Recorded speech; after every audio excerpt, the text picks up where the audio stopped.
वाहिगुरु जी का खालसा वाहिगुरु जी की फतेह जी। सारे वीरां भैणां नूं स्वागत है जी तुहाडा ऑनलाइन गुरमत क्लास विच। सारे वीरां भैणां नूं जी आया आख्या जांदा है।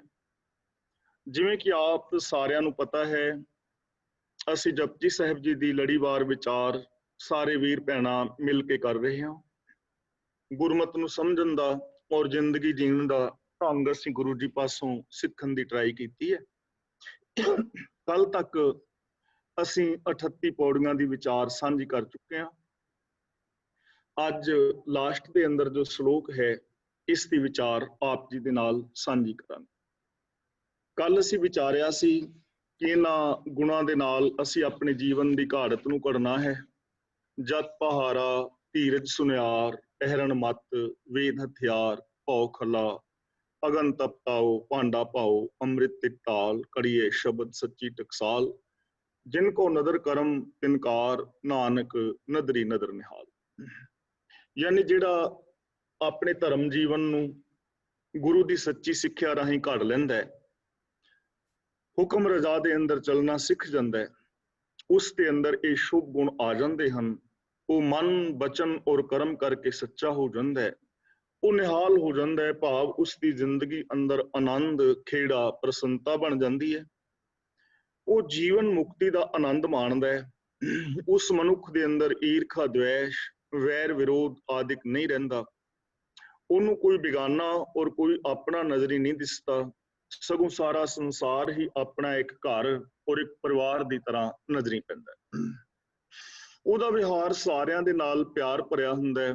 ਉਹਦੇ ਵਤੀਰੇ ਵਿੱਚ ਨਿਮਰਤਾ ਹੁੰਦੀ ਹੈ, ਉਹਦੇ ਬੋਲਾਂ ਵਿੱਚ ਮਿਠਾਸ ਹੁੰਦੀ ਹੈ, ਔਰ ਉਸ ਦੇ ਵਿਹਾਰ ਦੇ ਅੰਦਰ ਆਪਣਾਪਣ ਹੁੰਦਾ।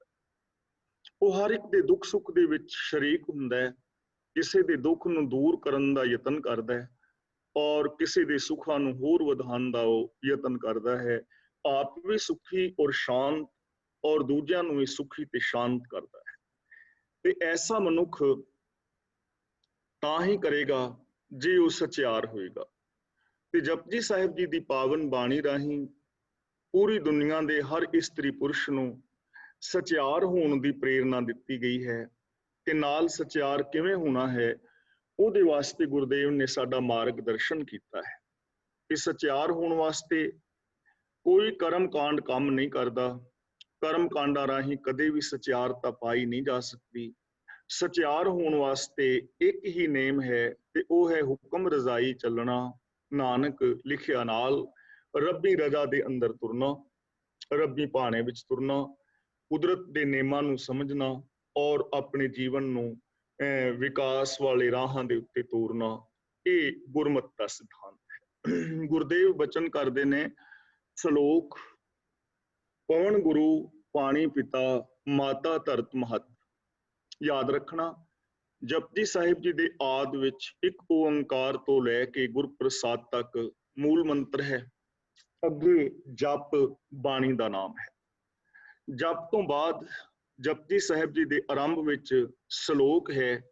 ਸ਼ਲੋਕ ਆਦਿ ਸੱਚ, ਜੁਗਾਦ ਸੱਚ, ਹੈ ਵੀ ਸੱਚ, ਨਾਨਕ ਹੋਸੀ ਵੀ ਸੱਚ। ਇੱਥੇ ਸੱਚ ਦੇ ਅੱਗੇ ਦੋ ਡੰਡੀਆਂ ਲਗਾ ਕੇ ਇੱਕ ਅੰਕ ਲਿਖਿਆ ਹੈ, ਫਿਰ ਦੋ ਡੰਡੀਆਂ ਲਗਾਈਆਂ ਨੇ। ਇਸ ਦਾ ਭਾਵ ਇਹ ਸ਼ਲੋਕ ਦੀ ਗਿਣਤੀ ਹੈ ਇੱਕ ਸ਼ਲੋਕ। ਅੱਗੇ ਅਸੀਂ ਪੜ੍ਹਦੇ ਹਾਂ, ਸੋਚੈ ਸੋਚ ਨਾ ਹੋਵਈ, ਤੇ ਫਿਰ ਇਹਨਾਂ ਪੌੜੀਆਂ ਦੇ ਅੰਤ ਵਿੱਚ 1 2 3 4 38 ਤੱਕ ਲਗਾਤਾਰ ਅੰਕ ਆਉਂਦੇ ਹਨ। 38 ਤੇ ਜਾ ਕੇ 38 ਪੌੜੀਆਂ ਸਮਾਪਤ ਹੋ ਜਾਂਦੀਆਂ ਹਨ। ਅੱਗੇ ਫਿਰ ਸ਼ਲੋਕ ਹੈ, ਪਵਨ ਗੁਰੂ ਪਾਣੀ ਪਿਤਾ। ਇਸ ਸ਼ਲੋਕ ਦੇ ਅੰਤ ਵਿੱਚ ਨਾਨਕ ਤੇ ਮੁਖ ਉਜਲੇ, ਕੀਤੀ ਛੁੱਟੀ ਨਾਲ ਫਿਰ ਇੱਕ ਅੰਕ ਲਿਖਿਆ ਹੈ। ਇਹਦਾ ਭਾਵ ਹੈ ਕਿ ਜਪਜੀ ਸਾਹਿਬ ਜੀ ਦੇ ਸ਼ੁਰੂ ਵਿੱਚ ਵੀ ਇੱਕ ਸ਼ਲੋਕ ਹੈ, ਔਰ ਅੰਤ ਦੇ ਅੰਦਰ ਵੀ ਇੱਕ ਸ਼ਲੋਕ ਹੈ। ਤਾਂ ਜਪਜੀ ਸਾਹਿਬ ਜੀ ਦੇ ਆਰੰਭ ਵਿੱਚ ਮੂਲ ਮੰਤਰ ਹੈ ਇੱਕ ਓੰਕਾਰ ਤੋਂ ਗੁਰਪ੍ਰਸਾਦ ਤੱਕ। ਅੱਗੇ ਜਪ ਬਾਣੀ ਦਾ ਨਾਮ ਹੈ, ਇੱਕ ਸ਼ਲੋਕ ਸ਼ੁਰੂ ਵਿੱਚ ਹੈ। ਜਪਜੀ ਸਾਹਿਬ ਜੀ ਦੀਆਂ ਫਿਰ 38 ਪੌੜੀਆਂ ਨੇ, ਔਰ ਇੱਕ ਸ਼ਲੋਕ ਅੰਤ ਵਿੱਚ ਹੈ। ਆਓ ਅਸੀਂ ਇਸ ਵਿਚਾਰ ਦੇ ਨਾਲ ਜੁੜਨ ਦਾ ਯਤਨ ਕਰੀਏ। ਪਵਨ ਗੁਰੂ, ਪਾਣੀ ਪਿਤਾ, ਮਾਤਾ ਧਰਤ ਮਹਤ। ਹੁਣ ਇੱਥੇ ਜੋ ਵਿਦਵਾਨ ਪੁਰਸ਼ਾਂ ਨੇ ਅਰਥ ਕੀਤੇ ਨੇ ਕਿ ਜਿਵੇਂ ਮਨੁੱਖ ਨੂੰ ਆਤਮਿਕ ਜੀਵਨ ਵਾਸਤੇ ਗੁਰੂ ਚਾਹੀਦਾ ਨਾ। ਜੇ ਬੰਦੇ ਦੀ ਜ਼ਿੰਦਗੀ ਵਿੱਚ ਗਿਆਨ ਗੁਰੂ ਦੀ ਅਗਵਾਈ ਨਹੀਂ ਤਾਂ ਉਹ ਬੰਦਾ ਆਤਮਿਕ ਮੌਤ ਤੇ ਮਰ ਜਾਏਗਾ। ਉਹਦਾ ਆਤਮਿਕ ਜੀਵਨ ਪ੍ਰਫੁੱਲਤ ਨਹੀਂ ਹੋਏਗਾ, ਉਹਦੇ ਜੀਵਨ ਵਿੱਚ ਖੁਸ਼ੀਆਂ ਖੇੜੇ ਨਹੀਂ ਆਉਣਗੀਆਂ, ਉਹਦੇ ਜੀਵਨ ਦੇ ਅੰਦਰ ਵਿਗਾਸਤਾ ਨਹੀਂ ਆਏਗੀ। ਤਾਂ ਆਤਮਿਕ ਜੀਵਨ ਵਾਸਤੇ ਜਿਵੇਂ ਸਾਨੂੰ ਗੁਰੂ ਦੀ ਲੋੜ ਹੈ ਨਾ, ਇਸੇ ਤਰ੍ਹਾਂ ਸਰੀਰਕ ਜੀਵਨ ਵਾਸਤੇ ਸਾਨੂੰ ਪਵਨ ਦੀ ਲੋੜ ਹੈ, ਪ੍ਰਾਣਾਂ ਦੀ ਲੋੜ ਹੈ, ਸਵਾਸਾਂ ਦੀ ਲੋੜ ਹੈ। ਜਿਵੇਂ ਜੇ ਰੋਟੀ ਨਾ ਖਾਈਏ, ਬਿਨਾਂ ਕੁਛ ਖਾਣ ਤੋਂ ਬੰਦਾ ਕਾਫੀ ਦਿਨ ਕੱਢ ਜਾਂਦਾ, 40-42 ਦਿਨ ਕੱਢ ਜਾਂਦਾ, ਜੀਂਦਾ ਹੈ ਇੰਨਾ ਚਿਰ। ਜੇ ਪਾਣੀ ਨਾ ਮਿਲੇ ਤਾਂ ਹੋ ਸਕਦਾ ਹੈ 1-2 ਦਿਨ ਬੰਦਾ ਪਾਣੀ ਤੋਂ ਬਿਨਾਂ ਵੀ ਪਿਆਸਾ ਤੜਪਦਾ ਹੋਇਆ ਕੱਢ ਜਾਏ। ਲੇਕਿਨ ਹਵਾ ਤੋਂ ਬਿਨਾਂ, ਸਵਾਸ ਤੋਂ ਬਿਨਾਂ ਤਾਂ ਇਸ ਦੀ ਨਾਲ ਦੇ ਨਾਲ ਮੌਤ ਹੋ ਜਾਏਗੀ ਨਾ। ਜੇ ਅੰਦਰ ਸਵਾਸ ਆ ਰਿਹਾ ਹੈ ਤਾਂ ਅਸੀਂ ਆਦਮੀ ਹਾਂ, ਤੇ ਜੇ ਸਵਾਸ ਆਉਣੇ ਬੰਦ ਹੋ ਜਾਣ ਤੇ ਅਸੀਂ ਮੁਰਦਾ ਹੋ ਜਾਵਾਂਗੇ। ਆਦਮੀ ਕਿਹਾ ਹੀ ਤਾਂ ਗਿਆ ਹੈ ਆ ਦਮੀ, ਕਿਉਂਕਿ ਦਮ ਆ ਰਹੇ ਨੇ, ਸਵਾਸ ਆ ਰਹੇ ਨੇ, ਜਾ ਰਹੇ ਨੇ, ਤਾਂ ਇਹ ਆਦਮੀ ਹੈ। ਤੇ ਜੇ ਦਮ ਆਉਣੇ, ਸਵਾਸ ਆਣੇ ਬੰਦ ਹੋ ਗਏ ਤਾਂ ਮੁਰਦਾ ਹੋ ਜਾਏਗਾ। ਤਾਂ ਪਵਨ ਜ਼ਰੂਰੀ ਹੈ ਸਰੀਰਕ ਜੀਵਨ ਵਾਸਤੇ, ਜਿਵੇਂ ਆਤਮਿਕ ਜੀਵਨ ਵਾਸਤੇ ਗੁਰੂ ਜ਼ਰੂਰੀ ਹੈ। ਹੁਣ ਇਹ ਗੱਲ ਸਮਝਣ ਦੀ ਜ਼ਰੂਰਤ ਹੈ, ਗੁਰੂ ਸਾਡੇ ਵਾਸਤੇ ਸਤਿਕਾਰਯੋਗ ਹੈ, ਆਦਰਯੋਗ ਹੈ। ਜ਼ਿੰਦਗੀ ਜੀਣ ਵਾਸਤੇ ਗੁਰੂ ਦੀ ਅਤਿਅੰਤ ਲੋੜ ਹੈ। ਇਹ ਅਸੀਂ ਸਾਰੇ ਜਪਜੀ ਸਾਹਿਬ ਵਿੱਚ ਪੜ੍ਹ ਆਏ ਹਾਂ। ਇਸੇ ਤਰ੍ਹਾਂ ਜਿਵੇਂ ਅਸੀਂ ਗੁਰੂ ਜੀ ਦਾ ਆਦਰ ਸਤਿਕਾਰ ਕਰਦੇ ਹਾਂ, ਗੁਰੂ ਗਿਆਨ ਮੁਤਾਬਕ ਜ਼ਿੰਦਗੀ ਜੀਂਦੇ ਹਾਂ, ਤਾਂ ਪਵਨ ਜਿਹੜੀ ਹਵਾ ਹੈ, ਪ੍ਰਾਣ ਨੇ, ਇਹ ਵੀ ਸਾਡੇ ਵਾਸਤੇ ਅਤਿਅੰਤ ਜ਼ਰੂਰੀ ਨੇ।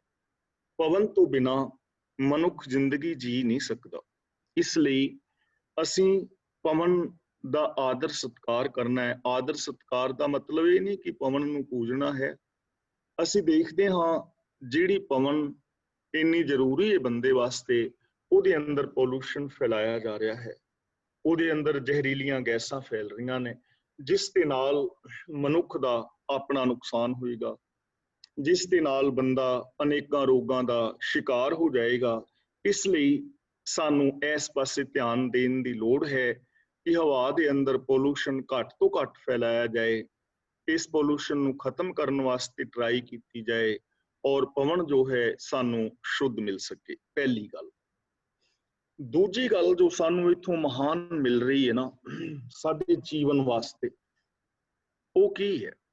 ਜਿਵੇਂ ਅਸੀਂ ਇੱਕ ਗੁਰੂ ਦੇ ਚੇਲੇ ਹੋਈਏ ਨਾ, ਕੋਈ ਜੂਡੋ ਕਰਾਟੇ ਸਿੱਖ ਰਿਹਾ ਹੈ ਇੱਕ ਉਸਤਾਦ ਤੋਂ, ਕਿਸੇ ਨੇ ਗੱਤਕਾ ਸਿੱਖਿਆ ਹੈ, ਜਾਂ ਕੋਈ ਸਕੂਲ ਦੇ ਅੰਦਰ ਇੱਕ ਟੀਚਰ ਤੋਂ ਪੜ੍ਹੇ ਨੇ, ਤਾਂ ਉਹਨਾਂ ਦਾ ਆਪਸ ਦੇ ਅੰਦਰ ਕਿੰਨਾ ਪਿਆਰ ਹੁੰਦਾ ਹੈ, ਉਹਨਾਂ ਦਾ ਪ੍ਰੇਮ ਹੁੰਦਾ ਨਾ, ਕਿਉਂਕਿ ਉਹ ਕਲਾਸ ਫੈਲੋ ਨੇ, ਇੱਕ ਹੀ ਗੁਰੂ ਦੇ ਉਹ ਸ਼ਿਸ਼ ਨੇ, ਚੇਲੇ ਨੇ, ਕੋਈ ਵੀ ਕੰਮ ਉਹਨਾਂ ਨੇ ਸਿੱਖਿਆ ਹੈ, ਇੱਕੋ ਜਗ੍ਹਾ ਤੋਂ ਸਿੱਖਿਆ ਹੈ, ਤਾਂ ਉਹ ਕਿਵੇਂ ਪਿਆਰ ਦੇ ਨਾਲ ਰਹਿੰਦੇ ਨੇ।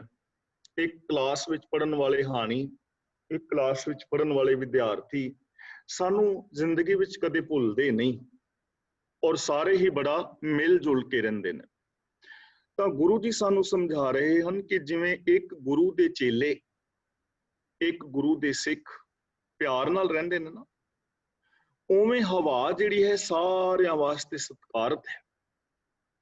ਜਿਵੇਂ ਗੁਰੂ ਗਿਆਨ ਦਿੰਦਾ ਹੈ ਤੇ ਉਸ ਗਿਆਨ ਦੇ ਆਸਰੇ ਸਾਰੇ ਚੰਗਾ ਜੀਵਨ ਜੀਂਦੇ ਨੇ, ਮਿਲ ਕੇ ਜੀਂਦੇ ਨੇ, ਇਸੇ ਤਰ੍ਹਾਂ ਹਵਾ ਸਾਰਿਆਂ ਨੂੰ ਜੀਵਨ ਦੇ ਰਹੀ ਹੈ। ਤਾਂ ਇੱਥੋਂ ਸਾਨੂੰ ਸਿੱਖਿਆ ਇਹ ਮਿਲਦੀ ਹੈ ਕਿ ਜਿੰਨੇ ਵੀ ਲੋਕ ਹਿੰਦੂ, ਮੁਸਲਮਾਨ, ਸਿੱਖ, ਈਸਾਈ, ਜੈਨੀ, ਬੋਧੀ, ਪਾਰਸੀ, ਕਾਲੇ, ਗੋਰੇ, ਅਮੀਰ, ਗਰੀਬ, ਪੜ੍ਹੇ, ਅਨਪੜ੍ਹ, ਰਾਜਾ, ਪ੍ਰਜਾ, ਸਾਰਿਆਂ ਨੂੰ ਐਵੇਂ ਪਿਆਰ ਦੇ ਨਾਲ ਰਹਿਣਾ ਚਾਹੀਦਾ ਜਿਵੇਂ ਇੱਕ ਗੁਰੂ ਦੇ ਸਿੱਖ ਰਹਿੰਦੇ, ਇੱਕ ਗੁਰੂ ਦੇ ਚੇਲੇ ਰਹਿੰਦੇ, ਜਿਵੇਂ ਕਲਾਸ ਫੈਲੋ ਰਹਿੰਦੇ ਨੇ, ਕਿਉਂਕਿ ਸਾਰਿਆਂ ਦਾ ਜੀਵਨ ਹਵਾ ਹੈ ਨਾ। ਤਾਂ ਸਾਰੇ ਸੰਸਾਰ ਨੂੰ ਐਵੇਂ ਮਿਲ ਕੇ ਰਹਿਣਾ ਚਾਹੀਦਾ, ਐਵੇਂ ਪਿਆਰ ਦੇ ਨਾਲ ਰਹਿਣਾ ਚਾਹੀਦਾ ਹੈ। ਇਹ ਸਾਨੂੰ ਇੱਥੋਂ ਸਿੱਖਿਆ ਮਿਲਦੀ ਹੈ। ਦੂਜੀ ਗੱਲ, ਹਵਾ ਜਿਹੜੀ ਹੈ ਉਹ ਕਿਸੇ ਦੇ ਨਾਲ ਵਿਤਕਰਾ ਨਹੀਂ ਕਰਦੀ। ਗੁਰੂ ਵੀ ਕਿਸੇ ਨਾਲ ਵਿਤਕਰਾ ਨਹੀਂ ਨਾ ਕਰਦਾ। ਸਤਿਗੁਰੂ ਸਭਨਾਂ ਦਾ ਭਲਾ ਮਨਾਏਂਦਾ, ਕਿਸ ਦਾ ਬੁਰਾ ਕਿਉਂ ਹੋਵੇ। ਤੇ ਹਵਾ ਵੀ ਸਾਨੂੰ ਸਾਰਿਆਂ ਨੂੰ ਜੀਵਨ ਦਿੰਦੀ ਹੈ। ਸ਼ੀਤ ਮੰਦ ਸੁਗੰਧ ਚਲਿਓ, ਸਰਬ ਥਾਨ ਸਮਾਨ, ਜਹਾਂ ਸਾ ਕਿਛ ਤਹਾਂ ਲਾਗਿਓ, ਤਿਲ ਨਾ ਸ਼ੰਕਾ ਮਾਨ। ਇਸੇ ਤਰ੍ਹਾਂ ਕਿਉਂਕਿ ਹਵਾ ਸਭ ਨੂੰ ਸ਼ਾਂਤੀ ਦੇ ਰਹੀ ਹੈ, ਸਭ ਨੂੰ ਜੀਵਨ ਦੇ ਰਹੀ ਹੈ, ਕਿਤੇ ਊਚ ਨੀਚ ਦਾ ਵਿਹਾਰ ਨਹੀਂ ਕਰਦੀ। ਤਾਂ ਸਾਨੂੰ ਵੀ ਸਾਰਿਆਂ ਦੇ ਨਾਲ ਇੱਕ ਸਮਾਨ ਪਿਆਰ ਵਾਲਾ ਵਿਹਾਰ ਕਰਨਾ ਚਾਹੀਦਾ ਹੈ। ਸਭ ਨੂੰ ਸੁਖ ਸ਼ਾਂਤੀ ਆਨੰਦ ਖੇੜਾ ਪ੍ਰਸੰਨਤਾ ਦੇਣੀ ਚਾਹੀਦੀ ਹੈ। ਸਾਡੇ ਵਿਹਾਰ ਦੇ ਅੰਦਰ ਵੀ ਇਹ ਚੀਜ਼ਾਂ ਆਉਣੀਆਂ ਚਾਹੀਦੀਆਂ ਨੇ। ਅਗਲਾ ਬਚਨ ਕਰਦੇ ਨੇ ਪਾਣੀ ਪਿਤਾ। ਪਾਣੀ ਸਾਰੇ ਸੰਸਾਰ ਦਾ ਪਿਤਾ ਹੈ।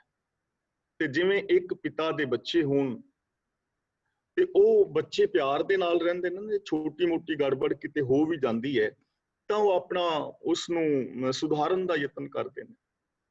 ਦੂਜੀ ਗੱਲ, ਜੇ ਇੱਕ ਪਿਤਾ ਦੇ 4 ਬੱਚੇ ਨੇ ਤਾਂ ਉਹ ਆਪਸ ਦੇ ਅੰਦਰ ਭਰਾ ਹੀ ਰਹਿਣਗੇ। ਜੇ 2 ਬੱਚੇ ਨੇ, 4 ਨੇ, ਤਾਂ ਉਹ 4 ਭੈਣ ਭਰਾ ਹੀ ਰਹਿਣਗੇ। ਜੇ ਉਹਨਾਂ ਦਾ ਆਪਸੀ ਕਿਤੇ ਤਾਲਮੇਲ ਵਿਗੜ ਵੀ ਜਾਏ ਨਾ, ਫਿਰ ਵੀ ਉਹ ਰਿਸ਼ਤਾ ਟੁੱਟਦਾ ਨਹੀਂ ਹੈ। ਫਿਰ ਵੀ ਇਹ ਕਹਿਣਗੇ ਕਿ ਮੇਰਾ ਭਰਾ ਹੈ ਪਰ ਬੋਲ ਚਾਲ ਵਿਗੜੀ ਹੈ, ਰਿਸ਼ਤਾ ਟੁੱਟਦਾ ਨਹੀਂ ਨਾ। ਤਾਂ ਗੁਰੂ ਪਾਤਸ਼ਾਹ ਜੀ ਕਹਿੰਦੇ ਨੇ ਜਿਵੇਂ ਪਿਤਾ ਦੇ ਬੱਚੇ ਇਕੱਠੇ ਰਹਿੰਦੇ ਨੇ, ਭਰਾ ਹੁੰਦੇ ਨੇ, ਐਵੇਂ ਪਾਣੀ ਸਾਰੇ ਸੰਸਾਰ ਦਾ ਸਾਂਝਾ ਪਿਤਾ ਹੈ ਨਾ। ਪਾਣੀ ਪਿਤਾ ਜਗਤ ਦਾ, ਪਹਿਲਾ ਪਾਣੀ ਜੀਓ ਹੈ। ਜੇ ਪਾਣੀ ਨਾ ਹੋਏ ਤੇ ਜੀਵ ਵੀ ਨਹੀਂ ਹੋਏਗਾ ਨਾ। ਗੁਰੂ ਜੀ ਨੇ ਪਾਵਨ ਬਾਣੀ ਵਿੱਚ ਬਚਨ ਕੀਤਾ ਹੈ, ਪਾਂਡੇ ਤੂੰ ਜਾਣੇ ਹੀ ਨਾਹੀ ਕਿੱਥੋਂ ਮਾਸ ਉਪੰਨਾ, ਤੋਇਓ ਅੰਨ ਕਮਾਦ ਕਪਾਹਾਂ, ਤੋਇਓ ਤ੍ਰਿਪ ਵਣਗੰਨਾ। ਕਿ ਪਾਣੀ ਤੋਂ ਹੀ ਕਪਾਸ ਹੈ, ਪਾਣੀ ਤੋਂ ਹੀ ਗੰਨਾ ਹੈ, ਪਾਣੀ ਤੋਂ ਹੀ ਬੰਦਾ ਹੈ। ਜੋ ਵੀ ਰੁੱਖ ਦਰਖਤ ਵਨਸਪਤੀ ਹੈ ਪਾਣੀ ਕਰਕੇ ਹੈ। ਇਸ ਲਈ ਪਾਣੀ ਸਾਰੇ ਦੁਨੀਆ ਦਾ ਪਿਤਾ ਹੋਇਆ। ਤਾਂ ਇੱਥੋਂ ਸਾਨੂੰ ਸਿੱਖਿਆ ਇਹ ਮਿਲਦੀ ਹੈ ਕਿ ਇਸੇ ਤਰ੍ਹਾਂ ਸਾਰੇ ਸੰਸਾਰ ਦੇ ਜੀਵ ਜਨਤਾ ਦਾ ਜਦੋਂ ਪਿਤਾ ਪਾਣੀ ਹੈ ਤਾਂ ਫਿਰ ਸਾਨੂੰ ਕਿਵੇਂ ਰਹਿਣਾ ਚਾਹੀਦਾ ਇੱਕ ਦੂਜੇ ਨਾਲ? ਜਿਵੇਂ ਇੱਕ ਪਿਤਾ ਦੇ ਬੱਚੇ ਹੁੰਦੇ, ਜਿਵੇਂ ਇੱਕ ਪਿਤਾ ਦੇ ਬੱਚੇ ਭੈਣ ਭਰਾ ਹੁੰਦੇ ਨੇ ਨਾ, ਐਸੇ ਤਰ੍ਹਾਂ ਹਿੰਦੂ ਮੁਸਲਮਾਨ ਸਿੱਖ ਈਸਾਈ ਜਿੰਨੇ ਵੀ ਇਸ ਦੁਨੀਆ ਵਿੱਚ ਲੋਕ ਨੇ, ਉਹਨਾਂ ਨੂੰ ਇੰਝ ਰਹਿਣਾ ਚਾਹੀਦਾ ਜਿਵੇਂ ਇੱਕ ਪਿਤਾ ਦੇ ਬੱਚੇ ਹੋਣ, ਕਿਉਂਕਿ ਪਾਣੀ ਸਾਂਝਾ ਪਿਤਾ ਹੈ ਸਾਰਿਆਂ। ਪਹਿਲੀ ਗੱਲ।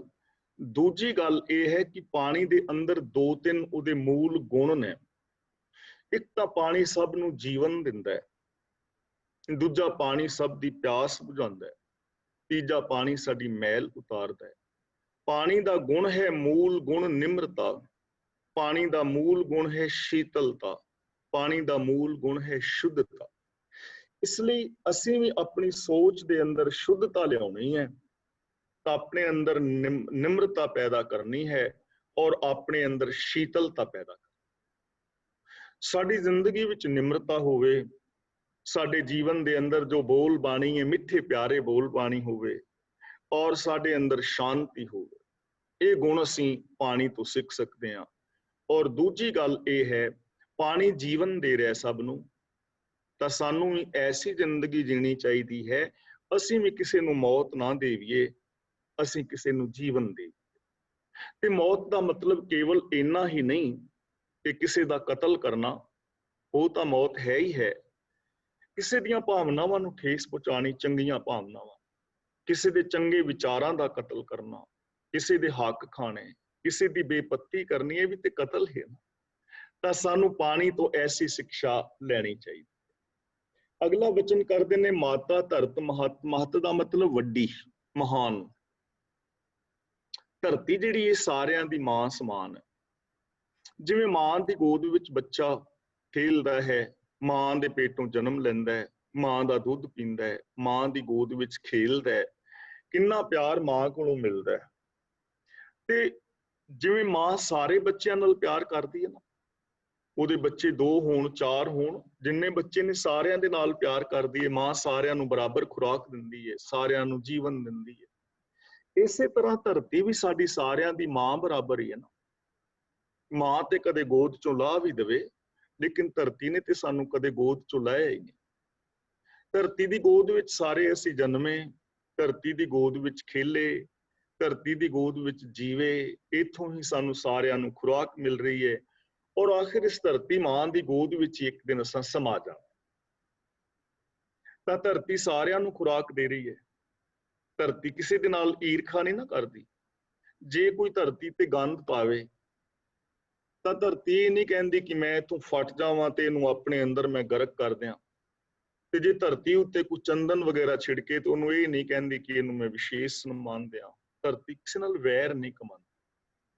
ਚੰਦਨ ਅਗਰ ਕਪੂਰ ਲੇਪਨ ਤਿਸ ਸੰਗੇ ਨਹੀਂ ਪ੍ਰੀਤ, ਵਿਸ਼ਟਾ ਮੂਤਰ ਖੋਦ ਤਿਲ ਤਿਨ ਮਨ ਨਾ ਮਨੀ ਵਿਪਰੀਤ। ਸਾਰਿਆਂ ਦੇ ਨਾਲ ਇੱਕ ਜੈਸਾ ਪਿਆਰ ਕਰਦੀ। ਦੂਜੀ ਗੱਲ, ਧਰਤੀ ਵਿੱਚ ਜੋ ਬੀਜੋਗੇ ਉਹ ਹੀ ਪੈਦਾ ਕਰਦੀ ਹੈ। ਸਤਿਗੁਰੂ ਧਰਤੀ ਧਰਮ ਹੈ। ਗੁਰੂ ਧਰਮ ਔਰ ਧਰਤੀ ਦਾ ਸੁਭਾਅ ਇੱਕੋ ਹੀ ਹੈ। ਧਰਤੀ ਵਿੱਚ ਜੋ ਬੀਜੋਗੇ ਉਹ ਹੀ ਪੈਦਾ ਕਰੇਗੀ। ਜੌਂ ਬੀਜੋਗੇ ਜੌਂ, ਕਣਕ ਬੀਜੇਗੀ ਕਣਕ ਇਹ ਪੈਦਾ ਕਰੇਗੀ। ਤਾਂ ਪਹਿਲੀ ਗੱਲ ਇਹ ਹੈ ਕਿ ਅਸੀਂ ਇਸ ਦੁਨੀਆ ਤੇ ਰਹਿਣਾ ਕਿਵੇਂ ਹੈ। ਹਿੰਦੂ, ਮੁਸਲਮਾਨ, ਸਿੱਖ, ਈਸਾਈ ਵਗੈਰਾ ਵਗੈਰਾ ਜੋ ਵੀ ਹੈ, ਕਾਲਾ ਗੋਰਾ, ਅਮੀਰ ਗਰੀਬ, ਇਸਤਰੀਆਂ ਪੁਰਸ਼, ਜੇ ਸਾਡੀ ਸਾਰਿਆਂ ਦੀ ਇਹ ਧਰਤੀ ਮਾਂ ਹੈ, ਮਾਂ ਦੀ ਬਰਾਬਰ ਹੈ, ਤਾਂ ਫਿਰ ਸਾਰਿਆਂ ਨੂੰ ਐਵੇਂ ਰਹਿਣਾ ਚਾਹੀਦਾ ਜਿਵੇਂ ਅਸੀਂ ਭੈਣ ਭਰਾ ਹਾਂ, ਇੱਕ ਮਾਂ ਦੀ ਗੋਦ ਵਿੱਚ ਜੰਮੇ ਪਲੇ ਹਾਂ। ਗੁਰੂ ਜੀ ਦੀ ਪਿੱਛੇ ਭਾਵਨਾ ਇਹ ਹੈ ਕਿ ਦੁਨੀਆ ਦੇ ਵਿੱਚ ਐਵੇਂ ਤੁਸੀਂ ਰਹੋ। ਔਰ ਦੇਖੋ, ਰਿਹਾ ਜਾ ਸਕਦਾ ਹੈ, ਇਹ ਕੋਈ ਹਵਾਈ ਗੱਲਾਂ ਨਹੀਂ ਹਨ। ਜੇ ਇੱਕ ਮਾਂ-ਬਾਪ ਦੇ 4 ਬੱਚੇ ਇਕੱਠੇ ਰਹਿ ਸਕਦੇ ਨੇ ਤਾਂ 6 ਵੀ ਰਹਿ ਸਕਦੇ ਨੇ, 10 ਵੀ ਪਿਆਰ ਨਾਲ ਰਹਿ ਸਕਦੇ ਨੇ, 100 ਵੀ ਰਹਿ ਸਕਦਾ ਹੈ, 200 ਵੀ ਸਾਰੀ ਦੁਨੀਆ ਰਹਿ ਸਕਦੀ ਹੈ। ਜੇ 2 ਬੰਦੇ ਪ੍ਰੇਮ ਨਾਲ ਰਹਿ ਸਕਦੇ ਨੇ, ਮਤਲਬ 4 ਵੀ ਰਹਿ ਸਕਦੇ ਨੇ, ਜੇ ਰਹਿਣਾ ਚਾਹਣ 6 ਵੀ ਰਹਿ ਸਕਦੇ। ਪਹਿਲੀ ਗੱਲ ਕਿ ਭੈਣਾਂ ਭਰਾਵਾਂ ਦੀ ਤਰ੍ਹਾਂ ਅਸਾਂ ਜ਼ਿੰਦਗੀ ਜੀਣੀ ਹੈ। ਸਚਿਆਰ ਬੰਦਾ ਜਦੋਂ ਹੋ ਜਾਏਗਾ ਨਾ, ਸਚਿਆਰ ਹੋ ਜਾਏਗਾ, ਜੋ ਅਸੀਂ ਪਿੱਛੇ ਸਿੱਖ ਆਏ ਹਾਂ, ਤਾਂ ਸਾਡੀ ਜ਼ਿੰਦਗੀ ਐਸੀ ਹੋ ਜਾਏਗੀ। ਜੇ ਜਪਜੀ ਸਾਹਿਬ ਜੋ ਸ਼ੁਰੂ ਤੋਂ ਅਸੀਂ ਸੁਣਿਆ ਹੈ, ਪੜ੍ਹਿਆ ਹੈ, ਵਿਚਾਰਿਆ ਹੈ, ਜੇ ਉਵੇਂ ਦੀ ਜ਼ਿੰਦਗੀ ਹੋ ਜਾਏ ਤਾਂ ਇਹ ਚੀਜ਼ਾਂ ਅਪਣਾਉਣੀਆਂ ਬਹੁਤ ਸੌਖੀਆਂ ਹੋ ਜਾਣਗੀਆਂ। ਐਸੀ ਜ਼ਿੰਦਗੀ ਬਣ ਜਾਏਗੀ। ਦੂਜੀ ਸਿੱਖਿਆ ਸਾਨੂੰ ਇਹ ਮਿਲਦੀ ਹੈ ਕਿ ਅਸੀਂ ਕਿਸੇ ਦੇ ਨਾਲ ਵਿਤਕਰਾ ਨਹੀਂ ਕਰਨਾ। ਸੱਚ ਨੂੰ ਜੀਵਨ ਦਾ ਬੇਸ ਬਣਾਉਣਾ ਹੈ। ਜੈਸਾ ਕੋਈ ਹੈ ਵੈਸਾ, ਜਿਵੇਂ ਬੀਜ ਜੈਸਾ ਬੀਜਾਂਗੇ ਵੈਸਾ ਮਿਲੇਗਾ। ਤਾਂ ਸਾਨੂੰ ਵੀ ਇਸ ਸੰਸਾਰ ਦੇ ਵਿੱਚ ਜਿਹੋ ਜਿਹੇ ਅਸੀਂ ਕਰਮ ਕਰਾਂਗੇ ਉਹੋ ਜਿਹਾ ਫਲ ਸਾਨੂੰ ਮਿਲੇਗਾ। ਸਾਰਿਆਂ ਨੂੰ ਅਸੀਂ ਜੀਵਨ ਦੇਣ ਦੀ ਟਰਾਈ ਕਰਨੀ ਹੈ। ਅਗਲਾ ਬਚਨ ਕਰਦੇ ਨੇ, ਦਿਵਸ ਰਾਤ ਦੋਏ ਦਾਈ ਦਾਇਆ। ਦਾਈ ਦਾ ਮਤਲਬ ਖਿਡਾਵੀ, ਜੋ ਬੱਚਿਆਂ ਨੂੰ ਖਿਡਾਉਂਦੀ ਹੈ। ਦਾਇਆ ਦਾ ਮਤਲਬ ਜੋ ਬੱਚਿਆਂ ਨੂੰ ਖਿਡਾਉਂਦਾ ਹੈ। ਦਾਈ ਲੋਰੀਆਂ ਦੇ ਕੇ ਸਵਾਉਂਦੀ ਹੈ ਔਰ ਦਾਇਆ ਬੱਚਿਆਂ ਨੂੰ ਖਿਲਾਉਂਦਾ ਹੈ। ਦਿਨ ਔਰ ਰਾਤ ਦਾਈ ਔਰ ਦਾਏ ਦੀ ਤਰ੍ਹਾਂ ਨੇ। ਜਿਵੇਂ ਦਾਈ ਦੀ ਗੋਦ ਵਿੱਚ ਬੱਚਾ ਸੌਂਦਾ ਹੈ ਔਰ ਖਿਡਾਵੇ ਦੇ ਨਾਲ ਬੱਚਾ ਖੇਲਦਾ ਹੈ, ਐਵੇਂ ਦਿਨ ਔਰ ਰਾਤ ਨੇ।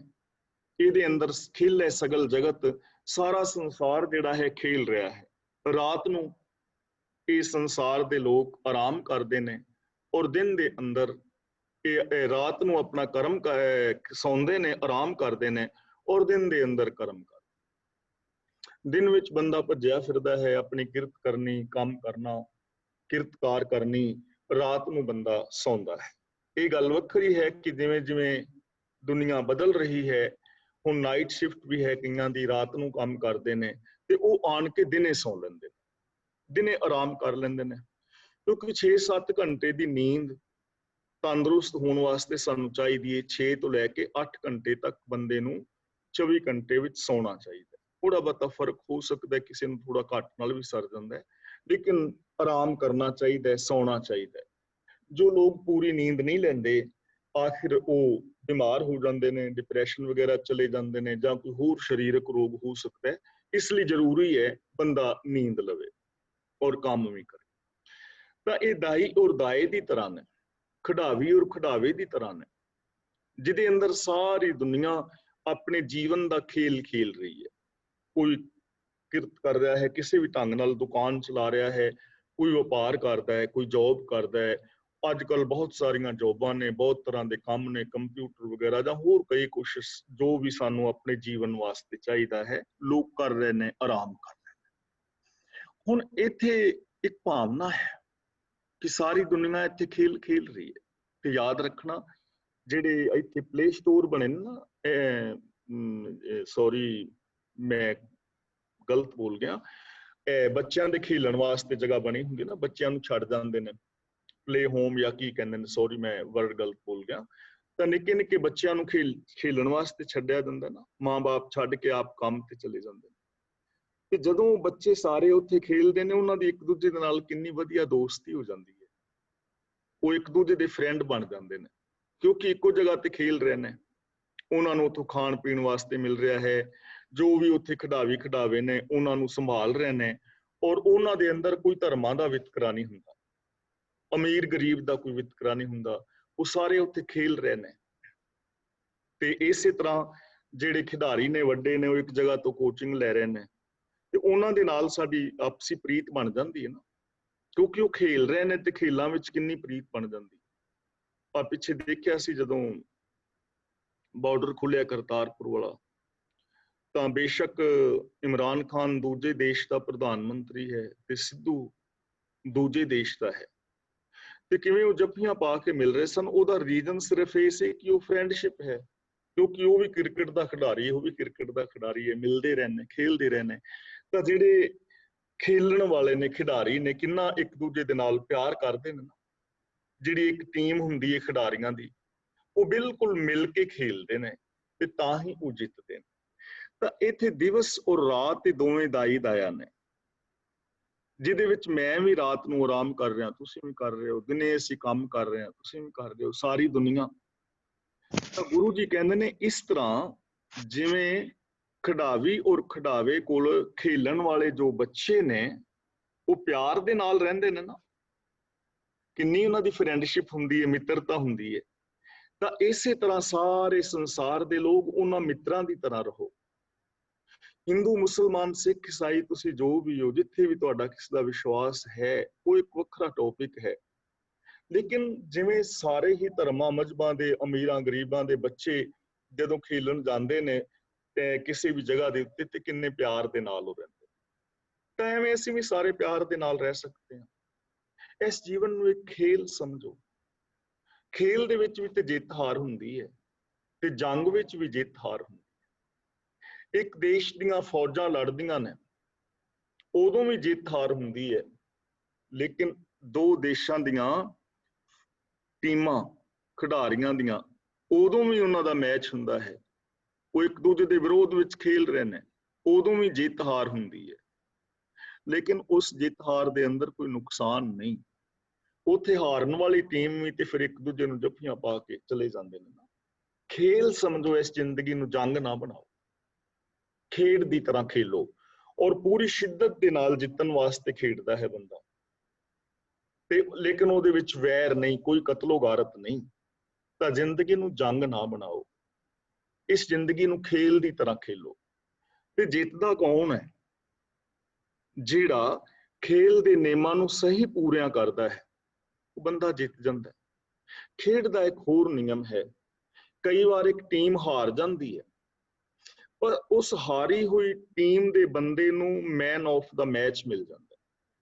ਕਿ ਪੂਰੀ ਖੇਡ ਦੇ ਅੰਦਰ ਜਿੰਨੀਆਂ ਵੀ 10-15 ਟੀਮਾਂ ਆਈਆਂ ਸਨ, ਉਹਦੇ ਵਿੱਚ ਸਭ ਤੋਂ ਵਧੀਆ ਬੰਦਾ ਇਹ ਖੇਲਿਆ। ਹਾਲਾਂਕਿ ਉਸ ਦੇਸ਼ ਦੀ ਟੀਮ ਹਾਰੀ ਹੈ, ਪਰ ਹਾਰੀ ਹੋਈ ਟੀਮ ਦੇ ਖਿਡਾਰੀ ਨੂੰ ਮੈਨ ਆਫ ਦਾ ਮੈਚ ਮਿਲ ਗਿਆ, ਕਿਉਂਕਿ ਸਾਰੇ ਮੈਚ ਦੇ ਅੰਦਰ ਬਹੁਤ ਵਧੀਆ ਪ੍ਰਦਰਸ਼ਨ ਕੀਤਾ ਹੈ। ਇਸੇ ਤਰ੍ਹਾਂ ਸਾਡੀ ਆ ਜ਼ਿੰਦਗੀ ਹੈ, ਅਸੀਂ ਇਸ ਜ਼ਿੰਦਗੀ ਵਿੱਚ ਖੇਲ ਖੇਲ ਰਹੇ ਹਾਂ, ਤੇ ਇਸ ਖੇਲ ਦੇ ਅੰਦਰ ਸਾਨੂੰ ਪਾਰਟ ਮਿਲੇ ਹੋਏ ਨੇ, ਰੋਲ ਮਿਲੇ ਨੇ। ਕੋਈ ਇੱਥੇ ਬੌਲਰ ਹੈ, ਬਾਲ ਸੁੱਟ ਰਿਹਾ ਹੈ, ਤੇ ਕੋਈ ਇੱਥੇ ਵਿਕਟ ਕੀਪਰ ਹੈ, ਤੇ ਕੋਈ ਕੁਛ ਹੈ। ਅਲੱਗ-ਅਲੱਗ ਰੋਲ ਨੇ ਨਾ, ਜਿਵੇਂ ਖੇਡ ਦੇ ਵਿੱਚ। ਇਸੇ ਤਰ੍ਹਾਂ ਸਾਡੀ ਜ਼ਿੰਦਗੀ ਦੀ ਖੇਲ ਹੈ। ਇਸ ਖੇਲ ਵਿੱਚ ਹਰ ਇਨਸਾਨ ਨੂੰ ਰੋਲ ਮਿਲਿਆ ਹੋਇਆ ਹੈ। ਔਰਤ ਨੂੰ ਰੋਲ ਬਹੁਤ ਸਾਰੇ ਮਿਲੇ ਨੇ, ਬੇਟੀ ਦਾ ਰੋਲ ਹੈ, ਭੈਣ ਦਾ ਰੋਲ ਹੈ, ਮਾਂ ਦਾ, ਨੂੰਹ ਦਾ, ਸੱਸ ਦਾ, ਦਰਾਣੀ ਜਠਾਣੀ ਦਾ, ਨਨਾਣ ਭਰਜਾਈ ਦਾ, ਕਿੰਨੇ ਸਾਰੇ ਰੋਲ ਨੇ। ਬੰਦਾ ਹੈ, ਇਹਦੇ ਕੋਲ ਕਿੰਨੇ ਰੋਲ ਨੇ, ਬੇਟਾ ਹੈ, ਭਤੀਜਾ ਹੈ, ਚਾਚਾ ਹੈ, ਤਾਇਆ ਹੈ, ਪਿਤਾ ਹੈ, ਸਹੁਰਾ ਹੈ, ਜਵਾਈ ਹੈ, ਪਤੀ ਹੈ, ਕਿੰਨੇ ਰੋਲ ਨੇ। ਜਿਹੜਾ ਆਪਣੀ ਇਸ ਜੀਵਨ ਦੇ ਖੇਲ ਵਿੱਚ ਸੱਚ ਨੂੰ ਆਧਾਰ ਬਣਾ ਕੇ ਆਪਣੇ ਰੋਲ ਨਿਭਾ ਜਾਂਦਾ, ਉਹਨੂੰ ਮੈਨ ਆਫ ਦਾ ਮੈਚ ਮਿਲਦਾ। ਤੇ ਇਹ ਮੈਨ ਆਫ ਦਾ ਮੈਚ ਸਾਰੇ ਲੈ ਸਕਦੇ ਨੇ, ਮੈਂ ਵੀ ਲੈ ਸਕਣਾ, ਤੁਸੀਂ ਵੀ। ਖੇਲ ਹੈ ਨਾ, ਇਹਨੂੰ ਖੇਲ ਦੀ ਤਰ੍ਹਾਂ ਖੇਲੋ, ਉਹਨਾਂ ਖਿਡਾਰੀਆਂ ਦੀ ਤਰ੍ਹਾਂ ਰਹੋ। ਸਚਿਆਰ ਬੰਦਾ ਇਹੀ ਕੁਝ ਕਰੇਗਾ। ਔਰ ਦੇਖੋ ਕਿੰਨਾ ਸਿੰਪਲ ਜਿਹਾ ਕੰਮ, ਔਰ ਖੇਲ ਦੇ ਅੰਦਰ ਬੰਦਾ ਅੱਕਦਾ ਥੱਕਦਾ ਵੀ ਨਹੀਂ। ਖੇਲ ਨੂੰ ਹੌਬੀ ਬੰਦੇ ਨੇ ਬਣਾਇਆ ਹੁੰਦਾ ਹੈ। पूरी शिद्दत दे नाल खेलदा है, ਉਹਨੂੰ खुशी हुंदी है। ਤੁਸੀਂ ਆਪਣੇ जो मिले हुए रोल ने इन्हां ਨੂੰ शिद्दत दे नाल निभाओ, अपने रोल ਨੂੰ पूरा करो, अपनी टीम दे नाल मिल के रहो, ਤਾਂ ਤੁਹਾਡਾ ਘਰ ਪਰਿਵਾਰ ਜੇਤੂ ਟੀਮ ਹੋਏਗਾ, ਇਹ ਸੰਸਾਰ ਜੇਤੂ ਹੋਏਗਾ। ਤਾਂ ਗੁਰੂ ਪਾਤਸ਼ਾਹ ਜੀ ਕਹਿੰਦੇ ਨੇ ਦਿਵਸ ਰਾਤ ਦਾਈ ਦਇਆ ਨੇ ਸਾਰਾ ਜਗਤ ਖੇਲ ਰਿਹਾ ਹੈ, ਇਸ ਜੀਵਨ ਨੂੰ ਜੰਗ ਦਾ ਅਖਾੜਾ ਨਾ ਬਣਾਓ, ਇਹਨੂੰ ਖੇਲ ਬਣਾਓ ਤੇ ਆਪਣੇ ਆਪਣੇ ਰੋਲ ਨੂੰ ਨਿਭਾਓ, ਦੂਜਿਆਂ ਵੱਲ ਵੇਖਣ ਦਾ ਯਤਨ ਨਾ ਕਰੋ। ਚੰਗਿਆਈਆਂ ਬੁਰਾਈਆਂ ਵਾਚੈ ਧਰਮ ਹਦੂਰ, ਹਦੂਰ ਦਾ ਮਤਲਬ ਹਾਜ਼ਰ ਨਾਜ਼ਰ, ਹਜ਼ੂਰੀ ਵਿੱਚ ਹਾਜ਼ਰ ਨਾਜ਼ਰ। ਵਾਚੈ ਦਾ ਮਤਲਬ ਵਾਚ ਰਿਹਾ ਹੈ ਤੇ ਧਰਮ ਦਾ ਮਤਲਬ ਧਰਮ ਰਾਜ। ਧਰਮ ਰਾਜ ਹਾਜ਼ਰ ਨਾਜ਼ਰ ਚੰਗਿਆਈਆਂ ਔਰ ਬੁਰਾਈਆਂ ਨੂੰ ਵਾਚ ਰਿਹਾ ਹੈ। ਹੁਣ ਅਸੀਂ ਧਰਮਰਾਜ ਸ਼ਬਦ ਵਰਤ ਲਿਆ, ਲੇਕਿਨ ਧਰਮਰਾਜ ਦਾ ਜਿਹੜਾ ਮੀਨਿੰਗ ਹੈ ਉਹ ਦੂਜੇ ਧਰਮ ਗ੍ਰੰਥਾਂ ਚੋਂ ਲੈ ਲਿਆ, ਔਰ ਅਸੀਂ ਇਹ ਮੰਨ ਬੈਠੇ ਵੀ ਧਰਮਰਾਜ ਕਿਤੇ ਉੱਤੇ ਆਕਾਸ਼ ਵਿੱਚ ਬੈਠਾ ਹੋਇਆ ਹੈ। ਜਿਵੇਂ ਅਸੀਂ ਸੱਚਖੰਡ ਵੱਖਰਾ ਮੰਨ ਲਿਆ ਨਾ, ਉਵੇਂ ਅਸੀਂ ਨਰਕ ਸਵਰਗ ਵੱਖਰੇ ਮੰਨ ਲਿਆ, ਉਵੇਂ ਅਸੀਂ ਧਰਮਰਾਜ ਉੱਤੇ ਬੈਠਾ ਮੰਨ ਲਿਆ ਵੀ ਉਹ ਲੇਖਾ ਜੋਖਾ ਕਰ ਰਿਹਾ ਹੈ। ਲੇਕਿਨ ਧਰਮ ਕੀ ਹੈ? ਧਰਮ ਦਾ ਮਤਲਬ ਬਜਵਾਂ ਨਿਯਮ, ਹੁਕਮ, ਜਿਹਨੂੰ ਗੁਰੂ ਜੀ ਨੇ ਕਿਹਾ। ਚੰਗਿਆਈਆਂ ਔਰ ਬੁਰਾਈਆਂ ਨੂੰ ਜੋ ਰੱਬ ਦਾ ਬਜਵਾਂ ਨਿਯਮ ਹੈ ਉਹ ਹਾਜ਼ਰ ਨਾਜ਼ਰ ਵਾਚ ਰਿਹਾ ਹੈ, ਹਾਜ਼ਰ ਨਾਜ਼ਰ ਵਾਚ ਰਿਹਾ ਹੈ, ਨਿਰਣਾ ਕਰ ਰਿਹਾ ਹੈ, ਵੇਖ ਰਿਹਾ ਹੈ। ਤੁਹਾਡਾ ਕੋਈ ਕਰਮ, ਮੇਰਾ ਕੋਈ ਕਰਮ ਕੁਦਰਤ ਦੇ ਨਿਯਮ ਤੋਂ ਛਿਪਿਆ ਹੋਇਆ ਨਹੀਂ ਹੈ, ਰੱਬ ਤੋਂ ਛਿਪਿਆ ਹੋਇਆ ਨਹੀਂ, ਕਿਉਂਕਿ ਰੱਬ ਜਰਰੇ ਜਰਰੇ ਅੰਦਰ ਸਮਾਇਆ ਹੋਇਆ ਹੈ। ਜਿਵੇਂ ਆਪਾਂ ਐਕਸਪਲੇਨ ਕਰ ਬੈਠੇ ਹਾਂ ਕਿ ਜੇ ਮੈਂ ਚੋਰੀ ਕਰਨਾ ਤੁਹਾਡੇ ਤੋਂ ਛਿਪਾ ਲਾਂਗਾ, ਆਪਣੇ ਆਪ ਤੋਂ ਕਿਵੇਂ ਛਿਪਾਵਾਂਗਾ? ਮੇਰਾ ਆਪਣਾ ਆਪਾ ਹਰ ਥਾਂ ਵੇਖ ਰਿਹਾ ਹੈ, ਤੁਹਾਡਾ ਆਪਣਾ ਆਪਾ ਤੁਹਾਨੂੰ ਵੇਖ ਰਿਹਾ ਹੈ। ਚੰਗਿਆਈਆਂ ਔਰ ਬੁਰਾਈਆਂ ਨੂੰ ਜੋ ਕੁਦਰਤ ਦਾ ਬਜਵਾਂ ਨਿਯਮ ਹੈ ਉਹ ਵਾਚ ਰਿਹਾ ਹੈ, ਔਰ ਉਹਨਾਂ ਚੰਗਿਆਈਆਂ ਜਾਂ ਬੁਰਾਈਆਂ ਮੁਤਾਬਕ ਹਰ ਇਨਸਾਨ ਨੂੰ ਇੱਥੇ ਫਲ ਮਿਲ ਰਿਹਾ ਹੈ। ਦੇਖੋ, ਸਕੂਲ ਦੇ ਵਿੱਚ ਜਾਣਾ, ਟੀਚਰ ਦੀ ਗੱਲ ਨੂੰ ਧਿਆਨ ਨਾਲ ਸੁਣਨਾ, ਜੋ ਹੋਮਵਰਕ ਟੀਚਰ ਦਿੰਦਾ ਹੈ ਉਹਨੂੰ ਧਿਆਨ ਦੇ ਨਾਲ ਕਰਨਾ, ਔਰ ਚੰਗੇ ਨੰਬਰ ਲੈ ਕੇ ਪਾਸ ਹੋ ਜਾਣਾ, ਚੰਗਾ ਕੰਮ, ਚੰਗਿਆਈ ਹੈ ਨਾ? ਕਿਉਂ ਵੀਰੋ ਭੈਣੋ, ਸਿਰ ਹਿਲਾ ਕੇ ਦੱਸ ਦਿਓ, ਥੋੜਾ ਚੰਗਿਆਈ ਹੈ ਨਾ? ਤੇ ਸਕੂਲੇ ਨਾ ਜਾਣਾ, ਟੀਚਰ ਦੀ ਗੱਲ ਧਿਆਨ ਨਾਲ ਨਾ ਸੁਣਨਾ, ਔਰ ਪੇਪਰਾਂ ਦੇ ਵਿੱਚ ਫੇਲ ਹੋ ਜਾਣਾ, ਇਹ ਚੰਗਿਆਈ ਨਹੀਂ, ਬੁਰਾਈ ਹੈ ਨਾ? ਬੁਰਾਈ ਹੈ ਨਾ? ਤਾਂ ਇਹ ਵਾਚੀ ਜਾ ਰਹੀ ਹੈ। ਜਦੋਂ ਜਿਹੜਾ ਬੱਚਾ ਚੰਗੇ ਕੰਮ ਕਰਦਾ ਹੈ, ਸਕੂਲ ਜਾਂਦਾ ਹੈ, ਹੋਮਵਰਕ ਕਰਦਾ ਹੈ, ਪੇਪਰ ਦਿੰਦਾ ਹੈ, ਤਾਂ ਉਹ ਵਾਚੀ ਜਾ ਰਹੀ, ਉਹ ਪਾਸ ਹੋ ਜਾਂਦਾ, ਉਹ ਡਾਕਟਰ ਬਣ ਜਾਂਦਾ, ਇੰਜੀਨੀਅਰ ਬਣ ਜਾਂਦਾ, ਉਹਨੂੰ ਫਲ ਮਿਲ ਗਿਆ ਨਾ।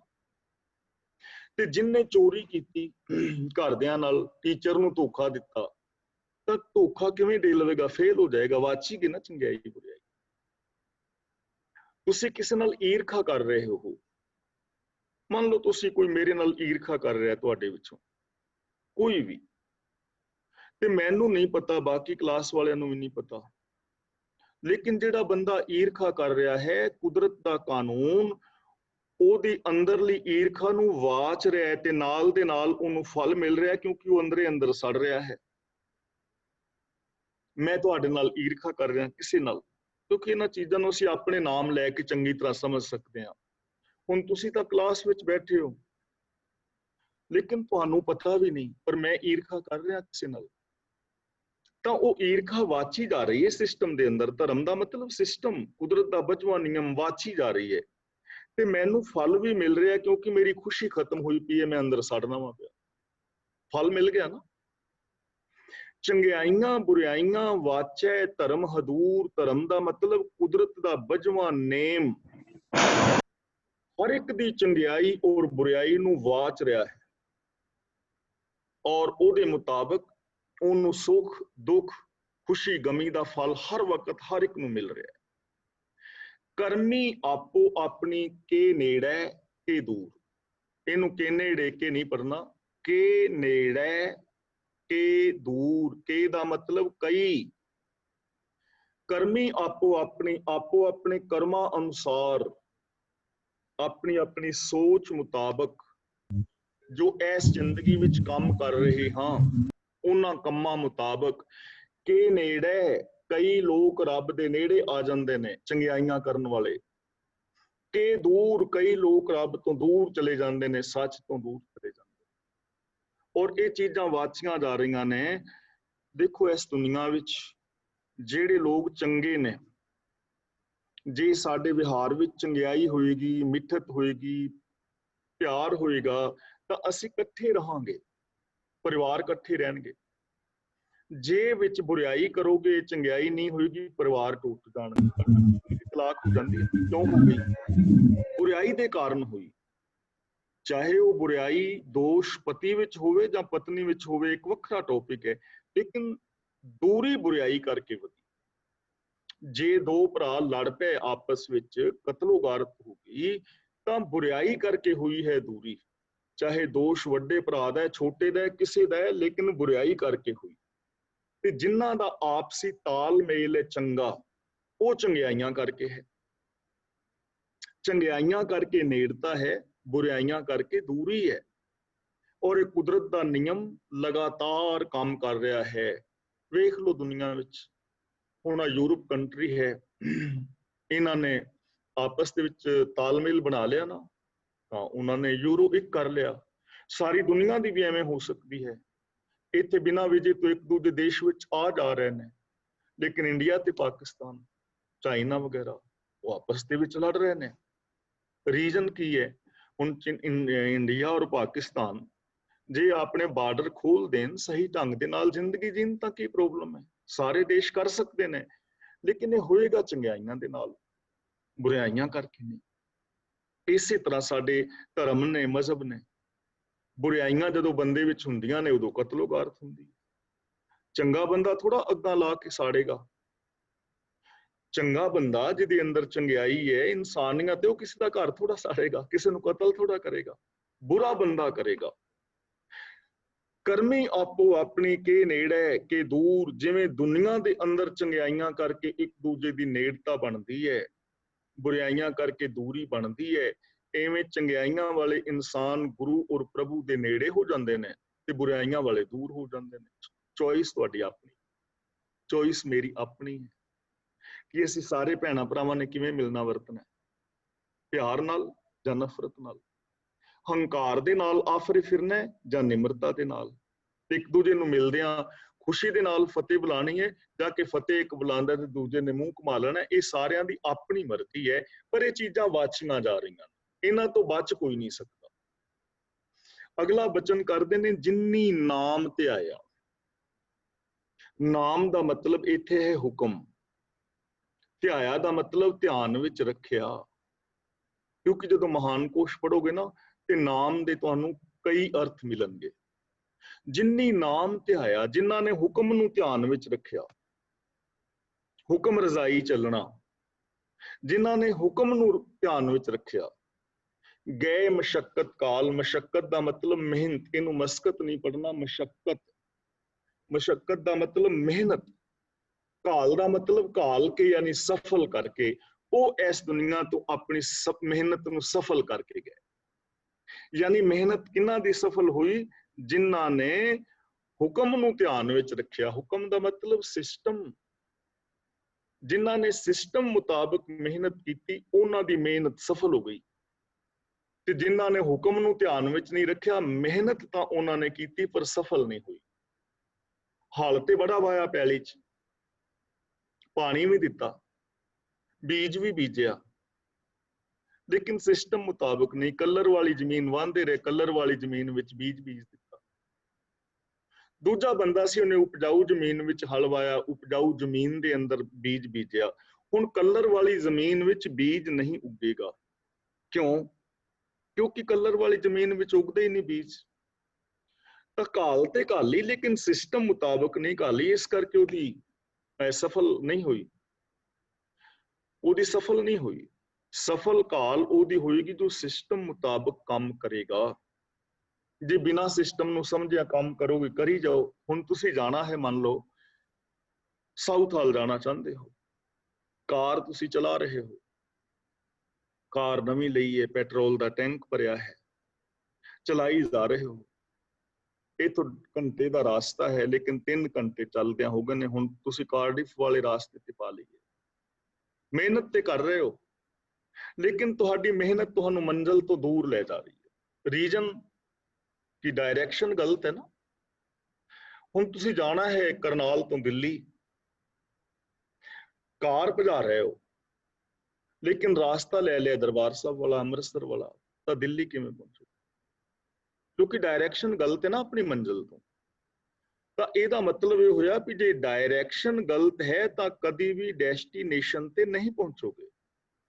ਤਾਂ ਗੁਰੂ ਜੀ ਕਹਿੰਦੇ ਨੇ ਜਿੰਨੀ ਨਾਮ ਧਿਆਇਆ, ਜਿਨ੍ਹਾਂ ਨੇ ਸਿਸਟਮ ਨੂੰ ਧਿਆਨ ਵਿੱਚ ਰੱਖਿਆ, ਰੱਬੀ ਰਜ਼ਾ ਨੂੰ, ਭਾਣੇ ਨੂੰ, ਹੁਕਮ ਨੂੰ, ਉਹ ਆਪਣੀ ਕਾਲ ਨੂੰ ਥਾਂ ਪਾ ਗਏ, ਉਹਨਾਂ ਦੀ ਕਾਲ ਸਫਲ ਹੋ ਗਈ।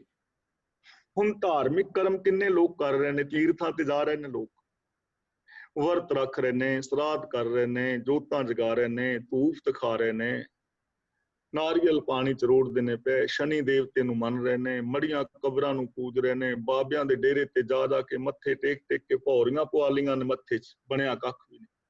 ਕਾਲ ਤੇ ਕਰ ਰਹੇ ਨੇ ਪਰ ਸਫਲ ਨਹੀਂ ਨਾ ਹੋ ਰਹੀ।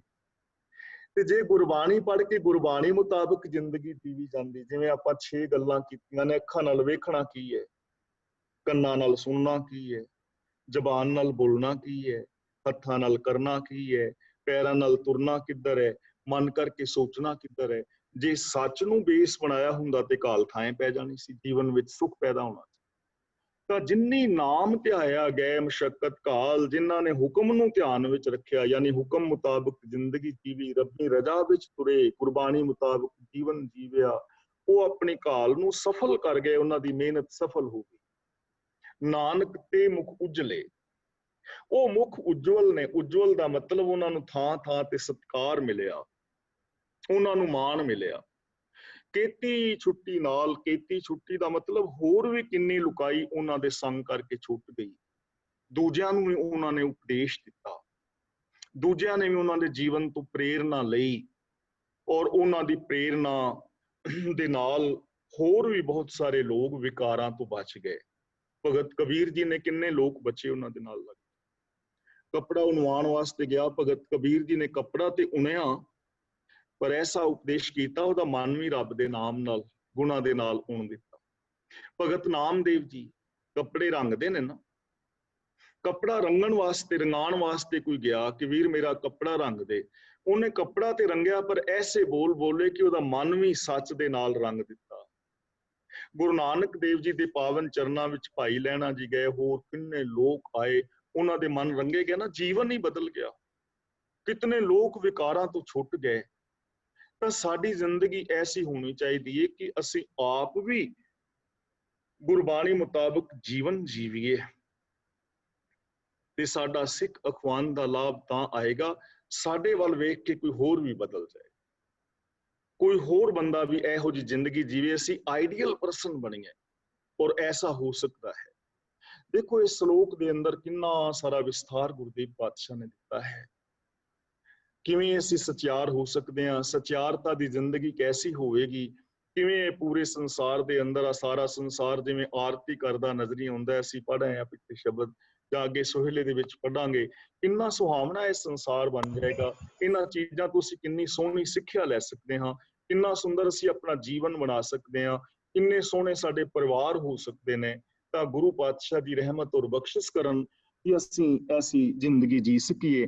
ਮੈਂ ਇੱਥੇ ਸਮਾਪਤੀ ਕਰਦਾ ਹਾਂ ਤੇ ਅੱਜ ਹੁਣ ਤੱਕ ਪੜਿਆ, ਸੁਣਿਆ ਔਰ ਵਾਚਿਆ ਹੈ, ਇਹਦੇ ਵਿੱਚ ਆਪ ਥੋੜੇ ਆਪਣੇ ਜਿਹੇ ਵਿਊਜ਼ ਦੇਣੇ। ਅਸੀਂ ਜਪਜੀ ਸਾਹਿਬ ਜੀ ਦੇ ਵਿੱਚੋਂ ਕੀ ਸਿੱਖਿਆ ਹੈ ਔਰ ਅਸੀਂ ਆਪਣੀ ਜ਼ਿੰਦਗੀ ਦੇ ਅੰਦਰ ਕੀ ਚੇਂਜਿੰਗ ਕਰਾਂਗੇ, ਇਸ ਬਾਰੇ ਜੇ ਕੋਈ ਆਪਣੇ ਵਿਊਜ਼ ਦੇਣੇ ਚਾਹੇ ਤਾਂ ਉਹ ਦੇ ਸਕਦਾ ਹੈ। ਸਾਰਿਆਂ ਵਾਸਤੇ ਜ਼ਰੂਰੀ ਨਹੀਂ ਹੈ। ਕਿਸ ਪੌੜੀ ਚੋਂ ਅਸੀਂ ਕੀ ਸਿੱਖਿਆ, ਸਾਨੂੰ ਕੀ ਸਿੱਖਿਆ ਮਿਲੀ, ਜਾਂ ਅਸੀਂ ਆਪਣੀ ਜ਼ਿੰਦਗੀ ਦੇ ਅੰਦਰ ਕੀ ਤਬਦੀਲੀ ਕਰਾਂਗੇ, ਜਾਂ ਕੋਈ ਆਪਣੇ ਹੋਰ ਵਿਊਜ਼ ਦੇਣੇ ਚਾਹੇ ਤਾਂ ਉਹ ਦੇ ਸਕਦਾ ਹੈ। ਸਾਰਿਆਂ ਉੱਤੇ ਕੋਈ ਜ਼ਰੂਰੀ ਨਹੀਂ, ਜੋ ਵੀ ਦੇਣਾ ਚਾਹੇ ਉਹ ਅਨਮਿਊਟ ਹੋ ਜਾਏਗਾ। ਔਰ ਅਗਲੀ ਜੋ ਵਿਚਾਰ ਹੈ ਉਹ ਕੀ ਕਰਨੀ ਹੈ, ਵੀਰ ਜੀ ਤਰਲੋਚਨ ਸਿੰਘ ਜੀ ਹੁਣ ਅਨਮਿਊਟ ਹੋ ਗਏ ਨੇ, ਉਹ ਦੱਸਣਗੇ। ਜਿਹੜੇ ਅਨਮਿਊਟ ਹੋਣਗੇ ਉਹਨਾਂ ਤੋਂ ਭਾਈ ਸਾਹਿਬ ਜੀ ਪੁੱਛਦੇ ਰਹਿਣਗੇ। ਔਰ ਆਪ ਜੀ ਨੂੰ ਇਹ ਵਿਚਾਰਧਾਰਾ ਜੋ ਹੈ, ਕਿਉਂਕਿ ਅਸੀਂ ਇੱਕ ਵੱਖਰੇ ਐਂਗਲ ਤੋਂ ਵਿਚਾਰਿਆ ਹੈ, ਜੋ ਕੁਛ ਨਵਾਂ ਸਮਝ ਵਿੱਚ ਆਇਆ ਹੋਏ, ਜੇ ਕੋਈ ਵੀਰ ਭੈਣ ਆਪਣੇ ਵਿਚਾਰ ਰੱਖਣੇ ਚਾਹੇ ਤਾਂ ਉਹ ਰੱਖ ਸਕਦਾ ਹੈ।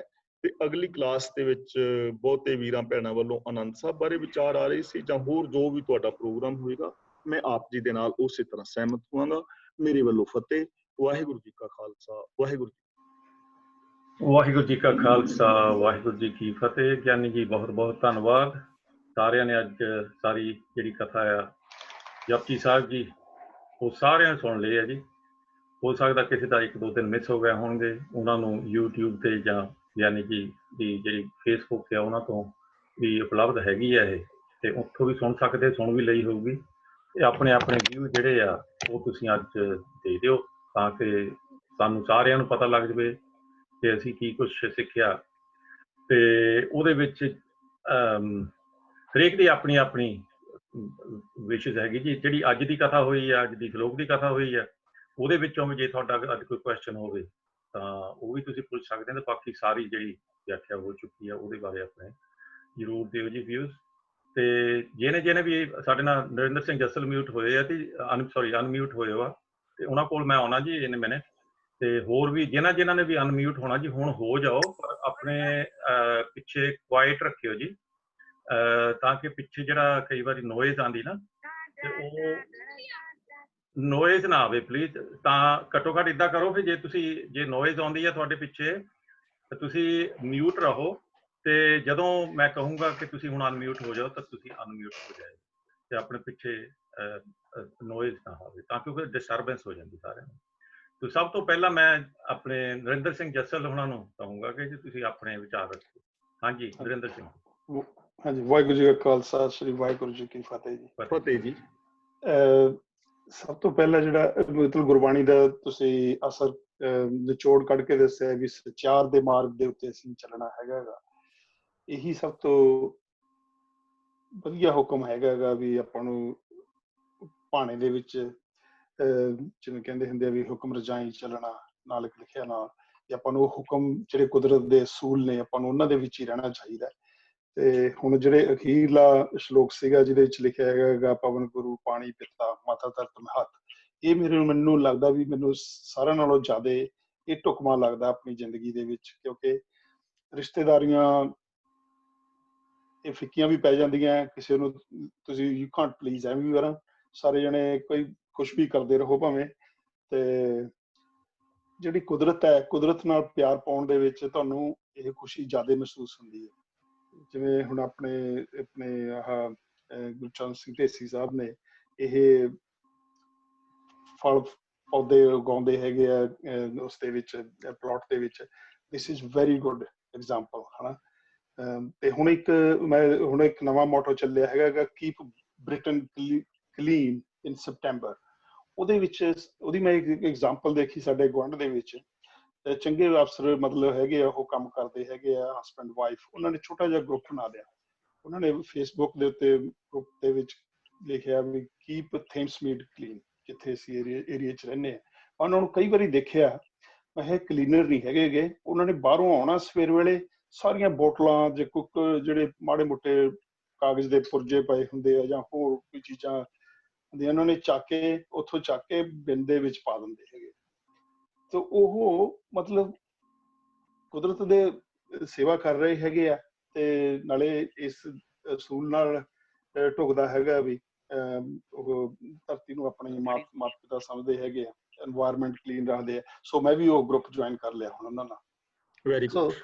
ਮਤਲਬ ਇਹ ਇੱਕ ਐਗਜ਼ਾਮਪਲ ਹੈਗੀ, we need to live by example, ਕਿ ਆਪਾਂ ਨੂੰ ਉਹੇ ਜਿਹੇ ਕਰਮ ਕਰਨੇ ਚਾਹੀਦੇ ਹੈਗੇ ਆ ਜਿਹੜੇ ਦਿਸਣ, ਸਫਾਈ ਵੀ ਕਰਨ, ਤੇ ਬਾਕੀ ਜਿਹੜੇ ਦਿਖਾਵੇ ਵਾਸਤੇ ਆਪਾਂ ਕੰਮ ਕਰਦੇ ਹੈਗੇ ਆ, ਪੱਥੇ ਰਗੜਨੇ ਤੇ ਹੋਰ ਪੂਜਾ ਕਰਨੀਆਂ ਹੈਗੀਆਂ, ਉਹ they have no significance in this life. I think ਉਹਨਾਂ ਨੂੰ ਆਪਾਂ ਤੋਂ ਦੂਰ ਹੋਣਾ ਚਾਹੀਦਾ। ਉਹਦੀ ਦਿਖਾਵੇ ਵਾਲੀ ਜ਼ਿੰਦਗੀ ਤੋਂ ਦੂਰ ਹੋ ਕੇ ਜਿਹੜੀ ਅਸਲ ਕੰਮ ਕਰਨ ਵਾਲੇ ਹੈਗੇ ਆ ਉਹਦੇ ਵਿੱਚ ਸਾਨੂੰ ਹਿੱਸਾ ਪਾਉਣਾ ਚਾਹੀਦਾ। Thank you. ਧੰਨਵਾਦ। ਬਹੁਤ ਧੰਨਵਾਦ ਜੀ ਨਰਿੰਦਰ ਸਿੰਘ ਜੀ। ਤੇ ਸਫਾਈ ਵਾਲੀ ਤੁਸੀਂ ਗੱਲ ਕੀਤੀ, ਮੈਂ 1 ਮਿੰਟ ਦੇ ਵਿੱਚ ਮਾੜੀ ਜਿਹੀ ਹੋਰ ਐਡ ਕਰ ਦਿਆਂ ਜੀ। ਇਹ ਬਹੁਤ ਵਧੀਆ ਗੱਲ ਕੀਤੀ ਜੀ ਇਹਨਾਂ ਨੇ। ਸਫਾਈ ਜਿਹੜੀ ਰੱਖਣੀ ਹੈ ਉਹ ਆਪਣੇ ਘਰ ਦੇ ਵਿੱਚ ਤਾਂ ਆਪਾਂ ਰੱਖਦੇ ਹੀ ਹੈ, ਪਰ ਉਹਦੇ ਨਾਲ ਜਿਹੜੀ ਬਾਹਰ ਆਪਣੇ ਘਰ ਦੇ ਬਾਹਰ ਸਫਾਈ ਹੁੰਦੀ ਹੈ ਜੀ, ਇਹਦੀ ਐਗਜ਼ਾਮਪਲ ਬਾਹਰਲੇ ਮੁਲਕਾਂ ਦੇ ਵਿੱਚੋਂ ਕਾਫੀ ਮਿਲਦੀ ਹੈ। ਸਾਡੇ ਰਿਲੇਸ਼ਨ ਹੈਗੇ ਜੀ ਜਰਮਨੀ ਦੇ ਵਿੱਚ, ਅਸੀਂ ਉੱਥੇ ਜਾਂਦੇ ਆਉਂਦੇ ਰਹਿੰਦੇ ਹਾਂ, ਤੇ ਉਹਨਾਂ ਦਾ ਇੱਕ ਕਨਸੈਪਟ ਹੈਗਾ ਜੀ ਆਪਣੇ ਘਰ ਦੇ ਬਾਹਰ ਦੀ ਸਫਾਈ ਕਰਨਾ। ਤੇ ਉਹ ਵਾਰੀ-ਵਾਰੀ ਆਪਣੇ ਘਰ ਦੇ ਬਾਹਰ ਜਿੰਨਾ ਵੀ ਆਪਣਾ ਆਲਾ ਦੁਆਲਾ ਹੁੰਦਾ ਹੈ ਫੁੱਟਪਾਥ ਵਾਲੀ ਸਾਈਡ, ਉਹਦੇ ਵਿੱਚ ਕੋਈ ਘਾਹ ਉੱਗਿਆ ਹੋਵੇ, ਕੋਈ ਪੱਤਾ ਪਿਆ ਹੋਵੇ, ਕੋਈ ਰਵਿਸ਼ ਜੋ ਵੀ ਹੁੰਦਾ ਆ, ਉਹ ਚੱਕ ਕੇ ਆਪਣਾ ਘਰ ਕਲੀਅਰ ਕਰ ਦਿੰਦੇ ਆ। ਇੱਦਾਂ ਸਾਰੇ ਘਰਾਂ ਵਾਲੇ ਆਪਣਾ ਆਪਣਾ ਘਰ ਦਾ ਬਾਹਰਲਾ ਪਾਸਾ ਕਲੀਅਰ ਕਰ ਦਿੰਦੇ ਆ ਤੇ ਉਹ ਕੌਂਸਲ ਦੀ ਵੇਟ ਨਹੀਂ ਕਰਦੇ ਤੇ ਉਹ ਜਾ ਕੇ ਕੌਂਸਲ ਆਊਗੀ ਤਾਂ ਆਪਣੇ ਉਹ ਸਾਫ਼ ਕਰੂਗੀ। ਨਹੀਂ ਤਾਂ ਅਸੀਂ ਜਿੱਦਾਂ ਆਪਣੇ ਇੰਡੀਆ ਦੇ ਵਿੱਚ ਇਹ ਕਨਸੈਪਟ ਹੈਗਾ ਨਾ ਵੀ ਗੰਦ ਆਪੇ ਪਾ ਦੇਣਾ ਦਾ ਕਹਿਣਾ ਵੀ ਇਹ ਪ੍ਰਸ਼ਾਸਨ ਦੀ ਪ੍ਰੋਬਲਮ ਹੈ ਜਾਂ ਕਿੱਦਾਂ, ਹਨਾ। ਸਾਡੀ ਪ੍ਰੋਬਲਮ ਸਾਡੀ ਪਾਈ ਹੋ, ਪ੍ਰਸ਼ਾਸਨ ਨੇ ਨਹੀਂ ਪਾਈ ਹੁੰਦੀ। ਤੇ ਇਹ ਇਹਨਾਂ ਦਾ ਬਹੁਤ ਵਧੀਆ ਇਹਨਾਂ ਨੇ ਗੱਲ ਕੀਤੀ ਆ ਵੀ ਕੀਪ ਬ੍ਰਿਟਨ ਟਾਈਡੀ ਜਾਂ ਕੀਪ ਥੇਮਸ ਮੀਟ ਟਾਈਡੀ। ਉਹਦੇ ਵਿੱਚ ਅਸੀਂ ਸਾਰੇ ਆ ਜਾਂਦੇ, ਜਿੱਥੇ ਜਿੱਥੇ ਸਾਡਾ ਘਰ ਹੈਗਾ ਉਹਦੇ ਆਲ ਦੀ ਜਿਹੜੀ ਬਾਉਂਡਰੀ ਹੈਗੀ ਆ ਉਹਦੀ ਸਫਾਈ ਰੱਖਣਾ ਉਹ ਸਾਡਾ ਫਰਜ਼ ਬਣਦਾ। ਜੇ ਆਪਣਾ ਘਰ ਅਸੀਂ ਸਵਾਰ ਲਈ, ਨਾਲ ਦਾ ਗੁਆਂਢ ਦਾ ਉਹ ਸਵਾਰ, ਸਾਰੇ ਘਰ ਸਵਾਰ ਹੋ ਗਏ। ਹਾਂਜੀ, ਇਹ ਬਹੁਤ ਵਧੀਆ ਐਗਜ਼ਾਮਪਲ। ਥੈਂਕ ਯੂ ਜੀ ਤੁਹਾਡਾ ਬਹੁਤ ਬਹੁਤ।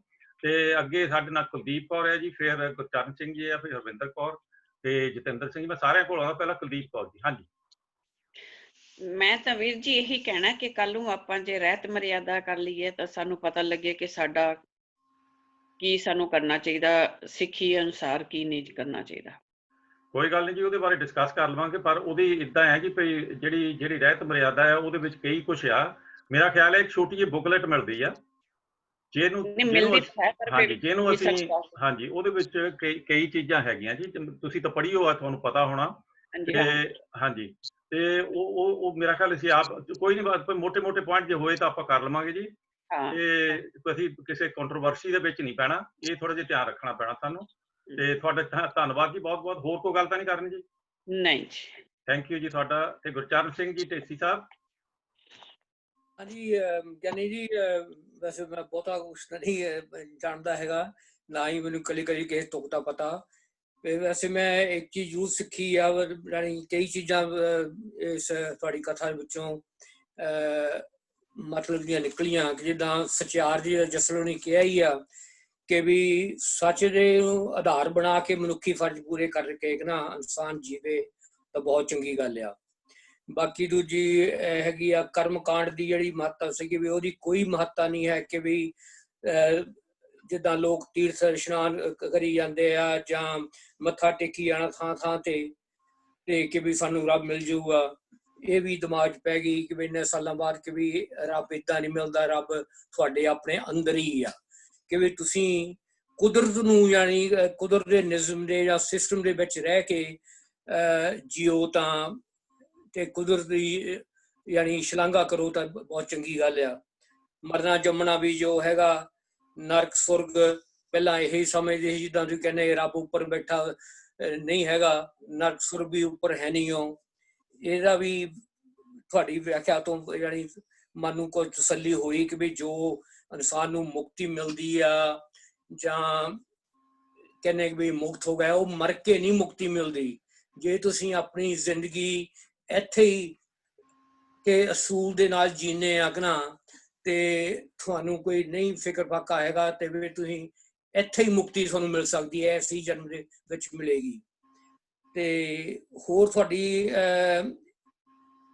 ਕਥਾ ਵਿੱਚੋਂ ਕਿਹੜੀ ਆਤਮਿਕ ਸ਼ਕਤੀ ਮਿਲੀ, ਮਤਲਬ ਜਿਹੜੇ ਵੱਖਰੇ ਤੁਸੀਂ ਉਦਾਹਰਨ ਦਿੱਤੇ ਆਗਣਾ, ਉਹਦੇ ਵਿੱਚ ਮੈਨੂੰ ਬੜਾ ਬੈਨੀਫਿਟ ਮਿਲਿਆ।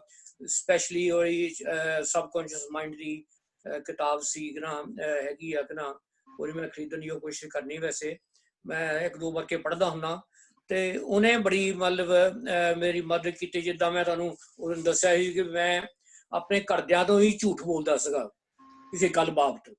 ਉਹਦਾ ਰੀਜ਼ਨ ਇਹ ਹੀ ਸੀਗਾ ਕਿ ਵੀ ਮੈਂ ਘਰਦਿਆਂ ਨੂੰ ਜਾਂ ਬੱਚਿਆਂ ਨੂੰ ਤਕਲੀਫ ਨਹੀਂ ਦੇਣੀ ਚਾਹੁੰਦਾ ਸੀ ਉਹ ਦੁੱਖ ਦੀ। ਤੇ ਮੈਂ ਉਹ ਲੁਕੋ ਕੇ ਰੱਖਦਾ ਸੀ, 8-9 ਮਹੀਨੇ ਮੈਂ ਲੁਕੋ ਰੱਖਿਆ।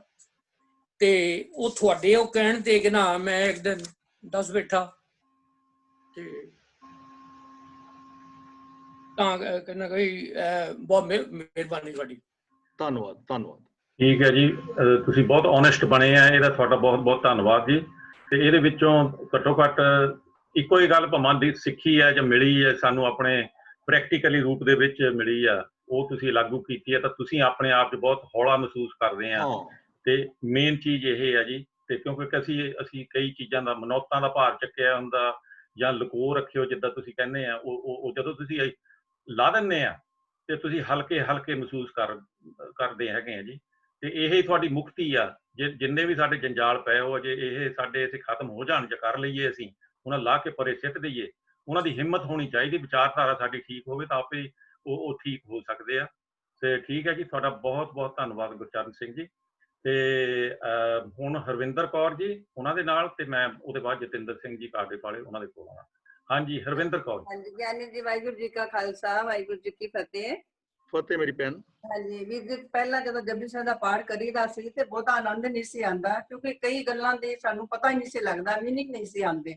ਜਿਵੇਂ ਚਿੱਤਰਕੂਟ ਬਾਰੇ ਤੁਸੀਂ ਦੱਸਿਆ, ਔਰ ਸੱਚ ਨੂੰ ਆਧਾਰ ਬਣਾ ਕੇ ਆਪਣੇ ਜੀਵਨ ਜੀਣਾ, ਫਰਜ਼ ਨਿਭਾਉਣੇ ਤੇ ਸਿਸਟਮ ਵਿੱਚ ਰਹਿਣਾ, ਬਹੁਤ ਅੱਛਾ ਲੱਗਾ ਸੁਣ ਕੇ। ਕਾਫੀ ਚੀਜ਼ਾਂ ਦਾ ਪਤਾ, ਚਿੱਤਰਕੂਟ ਦੇ ਬਾਰੇ ਸਾਨੂੰ ਬਿਲਕੁਲ ਨੌਲੇਜ ਨਹੀਂ ਸੀ ਕਿ ਚਿੱਤਰਕੂਟ ਕੀ ਹੈ, ਔਰ ਬਾਕੀ ਇਹ ਸਿਸਟਮ ਵਿੱਚ ਰਹਿਣ ਵਾਲੀ ਜਿਹੜੀਆਂ ਗੱਲਾਂ ਨੇ, ਔਰ ਆਪਣੇ ਅੰਗਾਂ ਨੂੰ, ਆਪਣੇ ਮੂੰਹ, ਅੱਖ, ਨੱਕ, ਕੰਨ ਨੂੰ ਕਿਵੇਂ ਅਸੀਂ ਆਪਣੇ ਆਪ ਨੂੰ ਮਤਲਬ ਯੂਜ਼ ਕਰਨਾ ਹੈ, ਇਸ ਤਰ੍ਹਾਂ ਮੇਰੇ ਸੱਚ ਨੂੰ ਬਿਠਾਇਆ। ਪਰ ਆਪਾਂ ਕੀ ਸੁਣਦੇ ਸੀ, ਹੁਣ ਥੋੜਾ ਜਿਹਾ ਪ੍ਰਭਾਵ ਇਹ ਪਿਆ ਕਿ ਸਾਨੂੰ ਆਪਣੇ ਕੰਨਾਂ ਨੂੰ ਵਾਹਿਗੁਰੂ ਦਾ ਨਾਮ ਹੀ ਜਪਣਾ ਹੈ, ਸੁਣਨਾ ਤੇ ਚੰਗੀ ਗੱਲ ਸੁਣਨੀ ਹੈ, ਝੂਠ ਨਹੀਂ ਬੋਲਣਾ, ਸੱਚ ਤੇ ਰਹਿਣਾ। ਕੋਸ਼ਿਸ਼ ਕਰਾਂਗੇ ਕਿ ਜਿਵੇਂ ਤੁਸੀਂ ਦੱਸਿਆ ਹੈ, ਮਤਲਬ ਆਪਣਾ ਸੁਖਮਨੀ ਸਾਹਿਬ ਜੀ ਦੇ ਬਾਰੇ ਵੀ ਤੁਸੀਂ ਵਿੱਚੋਂ ਕਈ ਉਦਾਹਰਨ ਲਏ ਨੇ, ਜੋਗੀਆਂ ਦੇ ਬਾਰੇ ਦੱਸਿਆ, ਜਿਸ ਤਰ੍ਹਾਂ ਅਸੀਂ ਕਰਮ ਕਾਂਡਾਂ ਦੇ ਬਾਰੇ, ਸੁਆਹ ਮਲ ਕੇ ਰਹਿੰਦੇ ਨੇ। ਤੋਂ ਇੱਕ ਮੈਂ ਸਟੋਰੀ ਕੱਲ ਸੁਣੀ ਸੀ ਕਿ ਕੋਈ ਸ਼ੀਤਲ ਦਾਸ ਸੀਗਾ ਆਪਣਾ ਸੰਤ, ਤੇ ਉਹਨੂੰ ਸੁਥਰੇ ਭਾਈ ਨੇ ਕਿਹਾ ਕਿ ਵੀ ਤੁਸੀਂ ਆ ਸੁਆਹ ਮਲੀ ਹੈ, ਵੀ ਤੁਸੀਂ ਅੰਦਰੋਂ ਵੀ ਠੰਡੇ ਹੋ ਗਏ, ਬਈ ਤੁਸੀਂ ਅੰਦਰੋਂ ਬਾਹਰੋਂ ਵੀ ਤਾਂ ਸ਼ੀਤਲ ਮਲੀ ਹੋਈ ਸੁਆਹ ਮਲੀ ਹੈ। ਤੇ ਸ਼ੀਤਲ ਆਪਣੇ ਆਪ ਨੂੰ ਕਹਿੰਦੇ ਨਾ ਤਾਂ ਸ਼ੀਤਲ ਦਾਸ ਹੈ। ਉਹਨੇ 5-6 ਵਾਰੀ ਪੁੱਛਿਆ ਤੁਹਾਡਾ ਨਾਂ ਕੀ ਹੈ, ਨਾਂ ਕੀ ਹੈ? ਉਹਨੇ ਕਿਹਾ ਤੈਨੂੰ ਕਿੰਨੀ ਵਾਰੀ ਕਿਹਾ ਸ਼ੀਤਲ ਦਾਸ ਹੈ? ਕਹਿੰਦਾ ਬਸ ਮੈਂ ਇਹੋ ਦੇਖਣਾ ਚਾਹੁੰਦਾ ਸੀ ਕਿ ਤੁਹਾਡੇ ਅੰਦਰ ਬਾਹਰ ਤਾਂ ਤੁਹਾਡੀ ਸੁਆਹ ਮਲੀ ਸ਼ੀਤਲ ਦਾ, ਪਰ ਅੰਦਰ ਤੁਹਾਡੇ ਫਿਰ ਵੀ ਅੱਗ ਹੈ। ਤੇ ਕਹਿਣ ਦਾ ਮਤਲਬ ਇਹ ਹੈ ਕਿ ਸਾਨੂੰ ਅੰਦਰੋਂ ਬਾਹਰੋਂ ਇੱਕ ਹੋਣਾ ਚਾਹੀਦਾ ਹੈ, ਤੇ ਗੁਰੂ ਦੀ ਬਾਣੀ ਪੜ੍ਹਨ ਨਾਲ ਸਾਨੂੰ ਫਾਇਦਾ ਹੀ ਹੋਣਾ ਚਾਹੀਦਾ ਕਿ ਅਸੀਂ ਸੱਚਿਆਰ ਬਣੀਏ ਤੇ ਕੂੜ ਦੀ ਕੰਨ ਨੂੰ ਤੋੜੀਏ। ਵਾਹਿਗੁਰੂ ਜੀ ਕਾ ਖਾਲਸਾ, ਵਾਹਿਗੁਰੂ ਜੀ ਕੀ ਫਤਿਹ। ਬਹੁਤ ਬਹੁਤ ਧੰਨਵਾਦ ਜੀ ਤੁਹਾਡਾ। ਤੇ ਸਾਡੇ ਨਾਲ ਜਤਿੰਦਰ ਸਿੰਘ ਜੀ ਕਾਰਡਿਫ ਤੋਂ, ਉਹਨਾਂ ਨੂੰ ਬੇਨਤੀ ਕਰਦੇ ਹਾਂ, ਹੋਰ ਕਿਸੇ ਨੇ ਵੀ ਅਨਮਿਊਟ ਹੋਣਾ ਹੋਵੇ ਜੀ, ਹੁਣੇ ਤੁਸੀਂ ਹੋ ਜਾਓ ਤਾਂ ਕਿ ਅਸੀਂ ਉਹਦੇ ਨਾਲ ਬਾਅਦ ਚ ਗੱਲ ਕਰ ਸਕੀਏ। ਹਾਂਜੀ ਜਤਿੰਦਰ ਸਿੰਘ ਜੀ ਕਾਰਡਿਫ ਤੋਂ। ਹਾਂਜੀ ਜੀ, ਵਾਹਿਗੁਰੂ ਖਾਲਸਾ ਵਾਹਿਗੁਰੂ ਫਤਿਹ। ਬਹੁਤ ਬਹੁਤ ਧੰਨਵਾਦ ਮੋਰਵੀਰ ਦਾ ਤੇ ਸਾਰੀ ਸੰਗਤਾਂ ਦਾ ਵੀ। ਤੇ ਕਈਆਂ ਨਾਲ ਮਤਲਬ ਮਿਲੇ ਨਹੀਂ ਹਾਂ ਅਸੀਂ, ਪਰ ਉਹਨਾਂ ਦੀ ਗੱਲਾਂ ਬਾਤਾਂ ਸੁਣ ਕੇ ਉਹਨਾਂ ਨਾਲ ਪਿਆਰ ਬਣਿਆ ਹੈਗਾ ਤੇ ਬਹੁਤ ਚੰਗਾ ਲੱਗਦਾ ਹੈ ਕਲਾਸ ਵਿੱਚ। ਤੇ ਜਿਹੜੀ ਅਸੀਂ ਕਲਾਸ ਵਿੱਚ ਸਿੱਖਿਆ ਹੈਗਾ ਪ੍ਰਮਾਤਮਾ ਦੀ ਹੋਂਦ ਕੀ ਹੈ, ਪ੍ਰਮਾਤਮਾ ਕੀ ਹੈ, ਉਹ ਅਸੀਂ ਕੁਝ ਹੋਰ ਸਮਝ ਬੈਠੇ ਸੀ। ਉਹ ਡੈਫੀਨੇਸ਼ਨ ਦਾ ਪਤਾ ਚੱਲਿਆ, ਲੇਖ ਹੁਕਮ ਕੀ ਹਨ, ਹੁਕਮ ਵਿੱਚ ਚੱਲਣਾ ਕੀ ਹੈ, ਸਿਸਟਮ ਵਿੱਚ ਚੱਲਣਾ। ਤੇ ਧਰਮ ਖੰਡ, ਗਿਆਨ ਖੰਡ ਤੇ ਸ਼ਰਮ ਖੰਡ ਨੂੰ ਟੱਪਦੇ ਹੋਏ ਤੇ ਸੱਚਖੰਡ ਦਾ ਹਿੱਸਾ ਕਿਸ ਤਰ੍ਹਾਂ ਬਣਨਾ ਹੈ। ਤੇ ਕੱਲ ਦੀ ਕਲਾਸ ਵਿੱਚ ਹੀ ਅਸੀਂ ਸੁਣ ਰਹੇ ਸੀਗੇ ਗਿਆਨ ਇੰਦਰੀਆਂ ਨੂੰ ਕੰਟਰੋਲ ਕਰਕੇ ਗੁਰਮਤਿ ਅਨੁਸਾਰ ਜਤੀ ਕਿਵੇਂ ਬਣਨਾ ਹੈ। ਬੜਾ ਕੁਝ ਮਿਲਿਆ ਹੈਗਾ ਇੱਥੇ ਕਲਾਸ ਦੇ ਵਿੱਚ। ਆਪ ਸਾਰਿਆਂ ਦਾ ਧੰਨਵਾਦ ਹੈ, ਬਹੁਤ ਬਹੁਤ ਧੰਨਵਾਦ ਹੈ। ਤੇ ਮੈਂ ਇੱਕ ਗੱਲ ਹੋਰ ਕਹਿਣਾ ਚਾਹਾਂਗਾ ਕਿ ਬਹੁਤ ਹੀ ਗੁਣੀ ਬੰਦੇ ਹੈਗੇ ਆ ਮੋਰਵੀਰ ਜੀ, ਤੇ ਗੁਣੀ ਬੰਦਿਆਂ ਦੀ ਮੈਂ ਦੇਖਿਆ ਇੰਗਲੈਂਡ ਵਿੱਚ ਕਦਰ ਨਹੀਂ ਹੈਗੀ। ਤੇ ਹੁਣ ਕਰੋਨਾ ਦੇ ਵਿੱਚ ਹੀ ਭਾਈ ਸਾਹਿਬ ਫਸੇ ਹੋਏ 3-4 ਮਹੀਨੇ ਹੋ ਗਏ ਹਨਾ। ਤੇ ਜੇ ਹੋ ਸਕਦਾ ਤੇ ਅਸੀਂ ਜਿੰਨੀ ਹੋ ਸਕਦੀ ਹੈ ਅਸੀਂ ਇਹਨਾਂ ਦੀ ਮਦਦ ਕਰ ਸਕੀਏ, ਇਹ ਮੇਰੀ ਬੇਨਤੀ ਹੈ। ਠੀਕ ਹੈ ਜੀ, ਧੰਨਵਾਦ ਜੀ ਜਤਿਨ। ਹਾਂਜੀ ਥੈਂਕ ਯੂ। ਹਾਂਜੀ ਧੰਨਵਾਦ ਜੀ ਜਤਿੰਦਰ ਸਿੰਘ ਜੀ, ਬਹੁਤ ਬਹੁਤ ਧੰਨਵਾਦ ਤੁਹਾਡਾ। ਤੇ ਸਾਡੇ ਨਾਲ ਰਵਿੰਦਰ ਸਿੰਘ ਨੈਂਦਰਾ ਵੀ ਆ ਤੇ ਅਵਤਾਰ ਸਿੰਘ ਬਟਵਾਲ ਵੀ ਆ, ਤੇ ਸਾਡੇ ਨਾਲ ਇੱਕ ਬੱਚੀ ਹੈ ਗੁਰਪ੍ਰੀਤ ਕੌਰ। ਪਹਿਲਾਂ ਉਹਨਾਂ ਨੂੰ ਮੈਨੂੰ ਆ ਲੈਣ ਦਿਓ ਕਿਉਂਕਿ ਉਹ ਕਾਫੀ ਚਿਰ ਦੀ ਵੇਟ ਕਰਦੇ ਸੀ। ਹਾਂਜੀ ਗੁਰਪ੍ਰੀਤ ਕੌਰ। ਵਾਹਿਗੁਰੂ ਜੀ ਕਾ ਖਾਲਸਾ, ਵਾਹਿਗੁਰੂ ਜੀ ਕੀ ਫਤਿਹ। ਵਾਹਿਗੁਰੂ ਜੀ ਖਾਲਸਾ, ਵਾਹਿਗੁਰੂ ਜੀ ਫਤਿਹ ਬੇਟੀ। ਗਿਆਨੀ ਜੀ, ਮੇਰਾ ਇੱਕ ਤਾਂ ਬਿਲਕੁਲ ਐਂਗਲ ਹੀ ਚੇਂਜ ਹੋ ਗਿਆ ਗੁਰਬਾਣੀ ਦੇ ਲਈ, ਬਿਲਕੁਲ ਹੀ। ਮਤਲਬ ਬਚਪਨ ਤੋਂ ਪੜ੍ਹਦੀ ਆ ਰਹੀ ਹਾਂ ਮੈਂ, ਪਰ ਜੋ ਇਸ ਕਥਾ ਵਿੱਚ ਸੁਣਿਆ ਉਹਦੇ ਨਾਲ ਮੈਂ ਆਈ ਕੈਨ ਸੇ ਕਿ ਅੱਖਾਂ ਖੁੱਲ ਗਈਆਂ। ਸਭ ਤੋਂ ਵੱਡੀ ਗੱਲ, ਇੱਕ ਸ਼ਡਿਊਲ। ਜਿਵੇਂ ਮੈਂ ਸਟੂਡੈਂਟ ਹਾਂ, ਮੈਂ ਕਦੀ ਇतना ਸੋਚਿਆ ਹੀ ਨਹੀਂ ਕਿ ਅਗਰ ਮੈਂ ਖੁਦ ਆਪਣਾ ਫਿਊਚਰ ਕ੍ਰੀਏਟ ਨਹੀਂ ਕਰਾਂਗੀ, ਮੈਨੂੰ ਖੁਦ ਹੀ ਪਤਾ ਨਹੀਂ ਹੋਏਗਾ ਕਿ ਮੈਂ ਅਗਲੇ ਦਿਨ ਕਰਨ ਵਾਲੀ ਕੀ ਹਾਂ, ਤਾਂ ਮੈਂ ਸਕਸੈਸਫੁਲ ਕਿੱਦਾਂ ਹੋਵਾਂਗੀ। ਵੈਰੀ ਤੇ ਇੱਕ ਦੂਸਰੀ ਗੱਲ, ਨਿੱਕੀ ਨਿੱਕੀ ਗੱਲ 'ਚ ਅਸੀਂ ਝੂਠ ਬੋਲਦੇ ਹਾਂ, ਬਹੁਤ ਨਿੱਕੀਆਂ ਨਿੱਕੀਆਂ ਗੱਲਾਂ ਝੂਠ ਬੋਲਦੇ ਹਾਂ। ਉਹ ਹੁਣ ਮੈਂ ਆਪਣੇ ਆਪ ਨੂੰ ਫੜਿਆ ਉੱਥੇ ਕਿ ਝੂਠ ਬੋਲਣ ਦਾ ਕੋਈ ਫਾਇਦਾ ਨਹੀਂ ਹੈ। ਮਤਲਬ ਜੇ ਸੱਚਿਆਰ ਹੋਣਾ ਤੇ ਫਿਰ ਝੂਠ ਬੋਲਣ ਦਾ ਮਤਲਬ ਹੀ ਨਹੀਂ ਹੈ। ਉਹ ਚੀਜ਼ ਮੈਂ ਆਪਣੀ ਲਾਈਫ ਦੇ ਵਿੱਚ ਚੇਂਜ ਕੀਤੀ ਹੈ। ਹੋਰ ਵੀ ਬਹੁਤ ਸਾਰੀਆਂ ਚੀਜ਼ਾਂ ਐਸੀਆਂ ਨੇ ਜਿਨ੍ਹਾਂ ਚ ਚੇਂਜ ਕੀਤਾ, ਲਾਈਕ ਆਪਣੇ ਬੈਕਗ੍ਰਾਉਂਡ ਨੂੰ ਕਲੀਅਰ ਰੱਖਣਾ, ਆਪਣੇ ਬੈਕਗ੍ਰਾਉਂਡ ਦੇ ਵਿੱਚ ਕਿਸੇ ਦਾ ਬੁਰਾ ਨਾ ਸੋਚਣਾ, ਸਾਹਮਣੇ ਤੇ ਕਿਸੇ ਦਾ ਬੁਰਾ ਨਹੀਂ ਸੋਚਣਾ। ਉਹਦਾ ਵੀ ਕੀ ਫਾਇਦਾ ਜੇਕਰ ਅਸੀਂ ਸਾਹਮਣੇ ਕਿਸੇ ਦੇ ਮੂੰਹ ਤੇ ਮਿੱਠੇ ਬਣ ਰਹੇ ਹਾਂ ਔਰ ਸਾਡੇ ਬੈਕਗ੍ਰਾਉਂਡ ਦੇ ਵਿੱਚ ਉਹਦੀ ਬੰਦੇ ਦੀ ਬੁਰਾਈ ਚੱਲ ਰਹੀ ਹੈ। ਉਹ ਚੀਜ਼ ਵੀ ਮੈਂ ਕਾਫੀ ਇੰਪਰੂਵ ਕੀਤੀ ਆਪਣੀ ਲਾਈਫ ਦੇ ਵਿੱਚ। ਹੁਣ ਕਿਸੇ ਦੇ ਬਾਰੇ ਬੁਰਾ ਨਹੀਂ ਸੋਚਦੀ ਮੈਂ। ਬਹੁਤ ਸਾਰੀਆਂ ਐਸੀਆਂ ਚੀਜ਼ਾਂ ਨੇ ਜੋ ਇੱਥੋਂ ਮਿਲੀਆਂ। ਤੇ ਇੱਕ ਮੈਂ ਰਿਕੁਐਸਟ ਕਰਨੀ ਸੀਗੀ ਕਿ ਹੁਣ ਜਿਸ ਤਰ੍ਹਾਂ ਮੈਂ ਗੁਰਬਾਣੀ ਦੇ ਨਾਲ ਜੁੜੀ ਹਾਂ, ਇਸ ਤਰ੍ਹਾਂ ਅੱਗੇ ਜੁੜੀ ਰਵਾਂ। ਅੱਗੇ ਐਸਾ ਕੁਛ ਅਗਰ ਹੈਗਾ, ਕੋਈ ਪ੍ਰੋਗਰਾਮ ਹੈਗਾ, ਕਲਾਸਿਸ ਹੈਗੀਆਂ, ਤਾਂ ਪਲੀਜ਼ ਮੈਨੂੰ ਇਨਫੋਰਮੇਸ਼ਨ ਦਿੱਤੀ ਜਾਵੇ ਉਸਦੀ। ਤੇ ਗੁਰਪ੍ਰੀਤ ਬੇਟਾ ਜੀ ਕਿੱਥੋਂ ਆਪ ਜੀ? ਮੈਂ ਲੁਧਿਆਣਾ ਤੋਂ। ਲੁਧਿਆਣਾ ਤੋਂ। ਤਾਂ ਬੇਟੇ ਤੁਸੀਂ ਨਾ ਇੱਕ ਅਸੀਂ ਗਰੁੱਪ ਕ੍ਰੀਏਟ ਕੀਤਾ ਹੈ ਕਿ ਸਚਿਆਰਾ ਹੋਈ ਹੈ, ਉਹਦੇ ਵਿੱਚ ਮੇਰੇ ਖਿਆਲ ਤੁਸੀਂ ਹੈ ਕਿ ਨਹੀਂ, ਤੁਸੀਂ ਆਪਣਾ WhatsApp ਨੰਬਰ ਦੇ ਦਿਓ, ਤੁਹਾਨੂੰ ਉਹਦੇ ਵਿੱਚ ਸ਼ਾਮਿਲ ਕਰ ਲਵਾਂਗੇ। ਤੇ ਜਿਹੜੀ ਇਨਫੋਰਮੇਸ਼ਨ ਹੋਏਗੀ ਤੁਹਾਨੂੰ ਉਹਦੇ ਵਿੱਚ ਮਿਲਦੀ ਰਹੇਗੀ। ਔਰ ਮੈਂ ਉਹਦੇ ਵਿੱਚ ਕੁਛ ਪਾਇਆ ਹੈ ਥੋੜਾ ਬਹੁਤਾ ਨਾ ਜਪਜੀ ਸਾਹਿਬ ਬਾਰੇ। ਤਾਂ ਹੁਣ ਅੱਗੋਂ ਜਪਜੀ ਸਾਹਿਬ ਦਾ ਉਚਾਰਨ ਉਹਦੇ ਵਿੱਚ ਮੈਂ ਸਾਰਾ ਜਪਜੀ ਸਾਹਿਬ ਪੜ੍ਹ ਕੇ ਪਾ ਦੇਵਾਂਗਾ। ਤੇ ਨਾਲ ਹੀ ਮੈਂ ਇੱਕ ਨਾ ਰਹਿਰਾਸ ਦੀ ਵਿਚਾਰ ਮੈਂ ਸ਼ੁਰੂ ਕਰਾਂਗਾ। ਜਿਹੜਾ ਰਹਿਰਾਸ ਦਾ ਸ਼ਬਦ ਹੋਏਗਾ ਨਾ ਇੱਕ, ਉਹ ਉਸ ਗਰੁੱਪ ਦੇ ਵਿੱਚ ਪਾ ਦਿਆ ਕਰਾਂਗਾ ਡੇਲੀ। ਅੱਜ ਤੋਂ ਲੈ ਕੇ ਮੈਂ ਕਰਾਂਗਾ ਸ਼ੁਰੂ, ਜਿਵੇਂ ਸੁਣ ਵੱਡਾ ਆਖੇ ਸਭ ਕੋਈ, ਸ਼ਾਇਦ ਅੱਜ ਮੈਂ ਪਾ ਦੇਵਾਂ ਗਰੁੱਪ ਵਿੱਚ ਜਾਂ ਕੱਲ। ਤਾਂ ਉਹਦੇ ਵਿੱਚ ਤੁਹਾਨੂੰ ਇਨਫੋਰਮੇਸ਼ਨ ਮਿਲਦੀ ਰਹੇਗੀ। ਔਰ ਤੁਸੀਂ ਮੇਰੀ ਬੇਟੀ ਹੋ, ਜਿਵੇਂ ਮੇਰੀ ਦੂਜੀਆਂ ਬੇਟੀਆਂ ਹੋਵੇ, ਤੁਸੀਂ ਬੇਟੀ ਕਦੇ ਵੀ ਤੁਹਾਡਾ ਸਵਾਲ ਹੋਵੇ ਤਾਂ ਤੁਸੀਂ ਪੁੱਛ ਸਕਦੇ ਹੋ ਗਰੁੱਪ ਵਿੱਚ, ਠੀਕ ਹੈ? ਤੇ ਬੜੀ ਖੁਸ਼ੀ ਹੋਈ, ਤੁਸੀਂ ਬੜੇ ਧਿਆਨ ਦੇ ਨਾਲ ਸੁਣਿਆ। ਵੈਸੇ ਸਾਰੇ ਕਲਾਸ ਵਾਲਿਆਂ ਨੇ ਬੜੇ ਧਿਆਨ ਨਾਲ ਸੁਣਿਆ ਔਰ ਆਪਣੇ ਆਪਣੇ ਵਿਊਜ਼ ਦਿੱਤੇ ਨੇ। ਤਾਂ ਬੇਟਾ ਤੁਸੀਂ ਆਪਣੇ ਵਿਊਜ਼ ਦਿੱਤੇ, ਬਹੁਤ ਚੰਗਾ ਲੱਗਾ। Thank you so much. ਸ਼ੁਕਰੀਆ ਜੀ। ਮੈਂ ਆਪਣਾ ਨੰਬਰ ਇੱਥੇ ਐਡ ਕਰ ਦਿੰਦੀ ਹਾਂ, ਹੁਣੇ ਟੈਕਸਟ ਕਰ ਦਿੰਦੀ ਹਾਂ। ਠੀਕ ਹੈ, ਜਾਂ ਫਿਰ ਇਦਾਂ ਕਰ ਦਿੰਦੇ ਜੀ ਗਿਆਨੀ ਜੀ, ਮੈਂ ਤੁਹਾਨੂੰ ਬੇਨਤੀ ਇਹ ਕਰਦਾ ਜੀ ਕਿ ਤੁਸੀਂ ਆਪਣਾ ਨੰਬਰ ਜਿਹੜਾ ਆ ਉਹ ਇੱਕ ਵਾਰੀ ਫੇਰ ਦੇ ਦਿਓ, ਤਾਂ ਕਿ ਜਿਹਨੂੰ ਨਹੀਂ ਵੀ ਪਤਾ ਤੁਹਾਡੇ ਨੰਬਰ ਦਾ, ਉਹ ਵੀ ਕਲਾਸ ਜੁਆਇਨ ਕਰ ਸਕਦੇ, ਜੇ ਤੁਸੀਂ ਸਮਝ ਲਓ। ਠੀਕ। ਹਾਂਜੀ, ਮੇਰਾ ਨੰਬਰ ਜੇ ਤੁਸੀਂ ਨੋਟ ਕਰਨਾ ਤਾਂ ਕਰ ਲਓ, +91। ਇੱਕ ਮਿੰਟ ਗਿਆਨੀ ਜੀ, ਇੱਕ ਮਿੰਟ। ਹਾਂ ਬੇਟਾ, ਕੋਈ ਨਾ।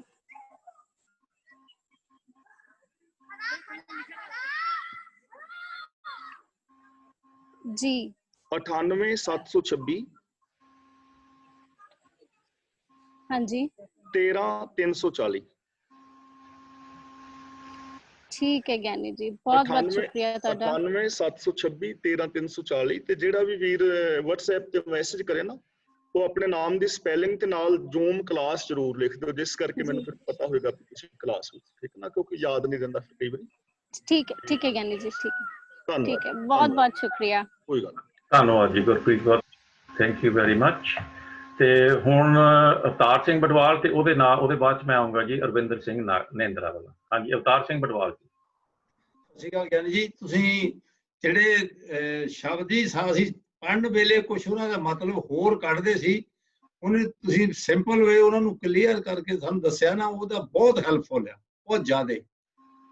ਉਹਦੇ ਉੱਤੇ ਯਕੀਨ ਆਉਂਦਾ ਹੁਣ ਵੀ ਵਾਕਿਆ ਉਹ ਅਸੀਂ ਸਾਡੀ ਸੋਚ ਨਹੀਂ ਉਸ ਹਿਸਾਬ ਦੇ ਨਾਲ, ਜਿੱਦਾਂ ਕੁਛ ਬੰਦੇ ਗਿਆਨੀ ਦੱਸਦੇ ਸੀ, ਉਹ ਹੋਰ ਪਾਸੇ ਨੂੰ ਸੀਗਾ ਰੁਝਾਨ, ਲੇਕਿਨ ਅਸਲੀਅਤ ਹੋਰ ਸੀਗੀ।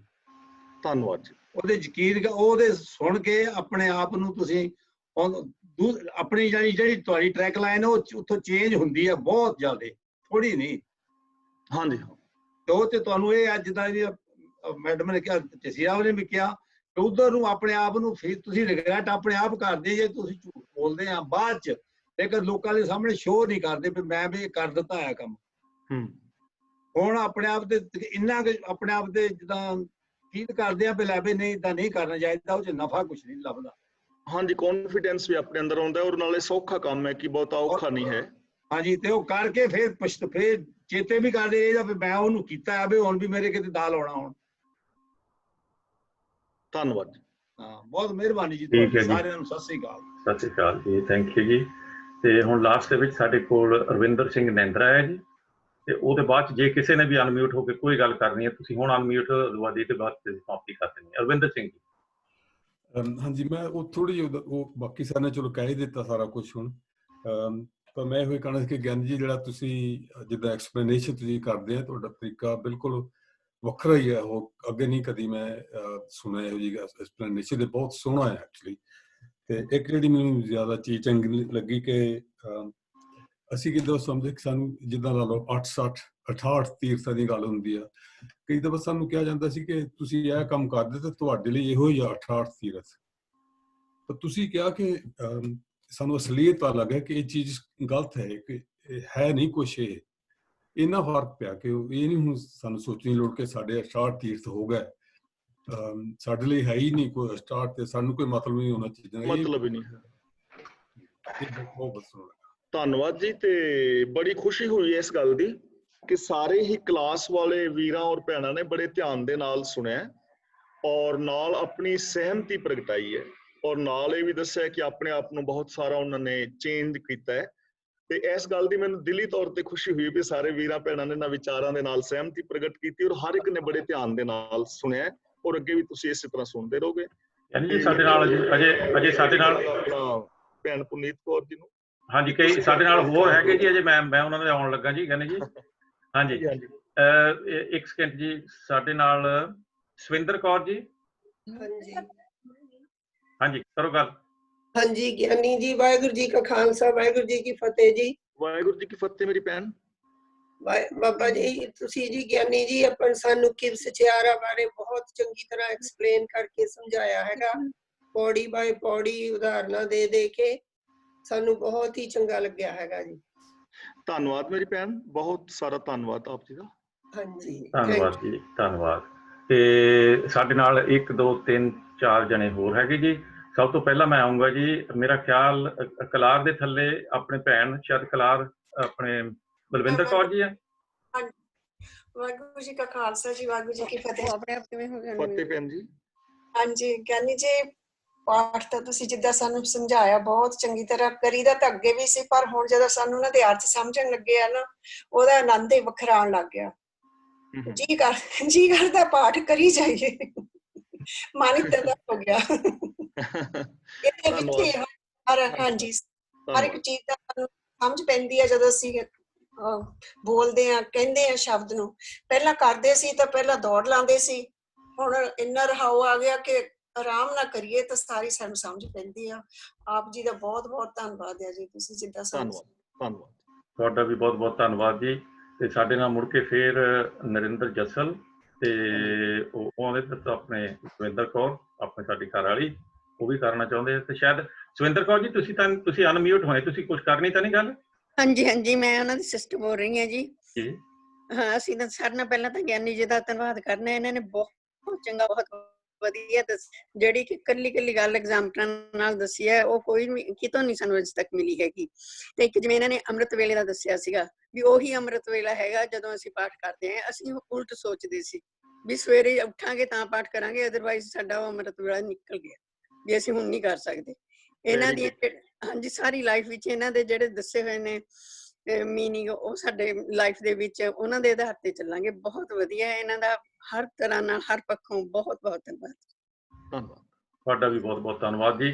ਤੇ ਨਰਿੰਦਰ ਸਿੰਘ ਜੀ ਜਸਲ। ਹਾਂਜੀ, ਮੈਂ ਸਿਰਫ ਥੋੜਾ ਜਿਹਾ ਐਡ, ਸੌਰੀ ਇੱਕ ਮਿੰਟ ਮੈਂ ਹੋਰ ਲੈਣਾ ਸੀ। ਮੈਂ ਕਹਿੰਦਾ ਸੀ ਵੀ ਜਦੋਂ ਆਪਾਂ ਝੂਠ ਬੋਲਦੇ ਹਾਂ ਜਾਂ ਈਰਖਾ ਕਰਦੇ ਹਾਂ, ਗੁੱਸਾ ਬੋਲਦੇ ਹਾਂ ਜਾਂ ਲਾਲਚ ਕਰਦੇ ਹਾਂ, ਤਾਂ ਅਸੀਂ ਆਪਣੀ ਨਜ਼ਰ ਦੇ ਵਿੱਚੋਂ ਆਪ ਹੀ ਗਿਰ ਜਾਂਦੇ ਹਾਂ। ਇਹੀ ਸਭ ਤੋਂ ਵੱਡੀ ਆਪਣਾ ਸਜ਼ਾ ਹੈਗੀ ਹੈ ਵੀ ਜਦੋਂ ਆਪਣੀ ਨਜ਼ਰ ਦੇ ਵਿੱਚੋਂ ਬੰਦਾ ਆਪ ਗਿਰ ਜਾਂਦਾ ਨਾ, ਤਾਂ ਉਹਦੇ ਵਰਗਾ ਫਿਰ ਕੋਈ ਹੋ ਹੀ ਨਹੀਂ ਸਕਦਾ ਹੈਗਾ। ਕੋਈ ਹੋਰ ਸਜ਼ਾ ਨਹੀਂ ਹੈ, ਸਹੀ ਗੱਲ। ਹਾਂਜੀ, ਇਹ ਸਭ ਤੋਂ ਵੱਡੀ ਸਜ਼ਾ ਇਹੀ ਹੈ। ਤੇ ਦੂਸਰਾ ਮੈਂ ਕਹਿੰਦਾ ਹੁੰਦਾ ਵੀ ਜਦੋਂ ਆਪਣਾ ਸਰੀਰ ਹੈਗਾ ਕਿ ਤੁਸੀਂ ਇਹਨੂੰ ਕਾਮਯਾਬ ਰੱਖੋਗੇ ਤਾਂ ਤੁਸੀਂ ਹਰੇਕ ਚੀਜ਼ ਦਾ ਰਸ ਲੈ ਸਕਦੇ ਹੋ। ਜੇ ਤੁਹਾਡਾ ਸਰੀਰ ਕਾਮਯਾਬ ਨਹੀਂ ਹੈਗਾ ਤਾਂ ਤੁਹਾਨੂੰ ਕੋਈ ਵੀ ਚੀਜ਼ ਚੰਗੀ ਨਹੀਂ ਲੱਗਦੀ ਹੈਗੀ। ਸੋ ਸਭ ਤੋਂ ਪਹਿਲਾਂ ਤੁਸੀਂ ਹੋਰਾਂ ਦੀ ਸਫਾਈ ਕਰਨ ਦੀ ਪਹਿਲਾਂ ਆਪਣੀ ਸਫਾਈ ਰੱਖੋ, ਆਪਦੇ ਸਿਹਤ ਦਾ ਖਿਆਲ ਰੱਖੋ, ਤੇ ਇਹੀ ਸਭ ਤੋਂ ਵੱਡੀ ਤੁਹਾਡੀ ਫਾਇਦੇਮੰਦ ਹੈ, ਨਾਲੇ ਲੋਕਾਂ ਲਈ ਹੋਰ ਲਈ ਫਾਇਦੇਮੰਦ ਹੈ। ਹਾਂਜੀ, ਥੈਂਕ ਯੂ ਜੀ। ਧੰਨਵਾਦ ਜੀ, ਧੰਨਵਾਦ। ਤੰਦਰੁਸਤ ਦਿਮਾਗ, ਤੰਦਰੁਸਤ ਸਿਹਤ ਤੇ ਸਾਰਾ ਕੁਝ ਠੀਕ। ਤੇ ਦੋ ਮੈਂ ਸਰੋਤਿਆਂ ਨੂੰ ਰਿਕੁਐਸਟ ਕਰੂੰਗਾ ਜੀ, ਇੱਕ ਬੀਬੀ ਸਕੱਤਰ ਕੌਰ ਸੌਰੀ, ਤੇ ਉਹਦੇ ਬਾਅਦ ਚ ਮੈਂ ਪੁਨੀਤ ਕੌਰ ਨੂੰ ਵੀ ਬੇਨਤੀ ਕਰਦਾ ਜੀ। ਤੇ ਤੁਸੀਂ ਪਹਿਲਾਂ ਅਨਮਿਊਟ ਹੋਏ ਸੀਗੇ ਜੀ, ਤੇ ਪਹਿਲਾਂ ਮੈਂ ਆਪਣੇ ਘਰ ਵਾਲੀ ਨੂੰ ਕਹਿੰਦਾ ਜੀ, ਉਹ ਵੀ ਅਨਮਿਊਟ ਹੋਏ ਕਈ ਚਿਰ ਦੇ, ਤੇ ਉਹਨਾਂ ਨੂੰ ਮੈਂ ਬੇਨਤੀ ਕਰਦਾ ਕਿ ਉਹ ਕੁਝ ਕਹਿਣ। ਹਾਂਜੀ, ਬਸ ਮੈਂ ਗਿਆਨੀ ਜੀ ਉਹਨਾਂ ਦਾ ਇੱਕ ਤਾਂ ਧੰਨਵਾਦ ਕਰਨਾ ਸੀ ਕਿ ਜਿਹੜਾ ਹੁਣ ਇਹ ਜਪਜੀ ਸਾਹਿਬ ਦਾ ਰੱਬ ਦਾ ਕਨਸੈਪਟ ਆ ਨਾ ਤੁਸੀਂ ਦਿੱਤਾ, ਇਹ ਹੁਣ ਬਹੁਤ ਮਤਲਬ ਦੱਸ ਨਹੀਂ ਸਕਦੇ ਕਿ ਉਹ ਕਿੰਨਾ ਅੰਦਰ ਘਰ ਕਰ ਗਿਆ ਆ। ਤੇ ਦੂਸਰੀ ਗੱਲ ਇਹ ਆ ਕਿ ਜਿੱਦਾਂ ਇਹਨਾਂ ਦਾ ਮੈਂ ਥੈਂਕ ਯੂ ਕਰਦੀ ਆ, ਤੇ ਇਹ ਹੋਪਫੁਲੀ ਕਿ ਅਸੀਂ ਇਸ ਦੱਸੇ ਹੋਏ ਰਾਹ ਤੇ ਪੂਰੇ ਚੱਲਾਂਗੇ। ਤੇ ਦੂਸਰੀ ਗੱਲ ਇਹ ਮੈਂ ਕੁਲਦੀਪ ਭੈਣ ਜੀ ਨੂੰ ਕਹਿਣਾ ਸੀਗਾ ਕਿ ਉਹ ਕਹਿੰਦੇ ਆ ਕਿ ਜਿਹੜੀ ਸਿੱਖ ਰਹਿਤ ਮਰਜ਼ਾਦਾ ਆ ਉਹਦੇ ਬਾਰੇ ਚਾਨਣਾ ਪਾਇਆ ਜਾਵੇ। ਮੈਂ ਭੈਣ ਜੀ ਇਹ ਸੋਚਦੀ ਆ ਕਿ ਗਿਆਨੀ ਜੀ ਹੁਣੀ ਸਾਨੂੰ ਐਡਾ ਵੱਡਾ ਖਜ਼ਾਨਾ ਦੇ ਦਿੱਤਾ ਸਾਨੂੰ ਸੋਚਣ ਦਾ, ਤੇ ਸਾਨੂੰ ਆਪਣਾ ਜਿਹੜਾ ਹੋਮਵਰਕ ਆ ਉਹ ਆਪ ਕਰਨਾ ਚਾਹੀਦਾ ਥੋੜਾ ਬਹੁਤਾ, ਕਿਉਂਕਿ ਜਿਹੜੀ ਸਿੱਖ ਰਹਿਤ ਮਰਜ਼ਾਦਾ ਉਹ ਕੋਈ ਐਡੀ ਵੱਡੀ ਚੀਜ਼ ਨਹੀਂ, ਬੁੱਕ ਜਾਂ ਐਡਾ ਕੰਪਲਿਕੇਟਡ ਚੀਜ਼ ਨਹੀਂ ਹੈਗੀ ਕਿ ਜਿਹਨੂੰ ਪੜ੍ਹ ਕੇ ਸਮਝਣਾ ਬਹੁਤ ਮੁਸ਼ਕਲ ਆ।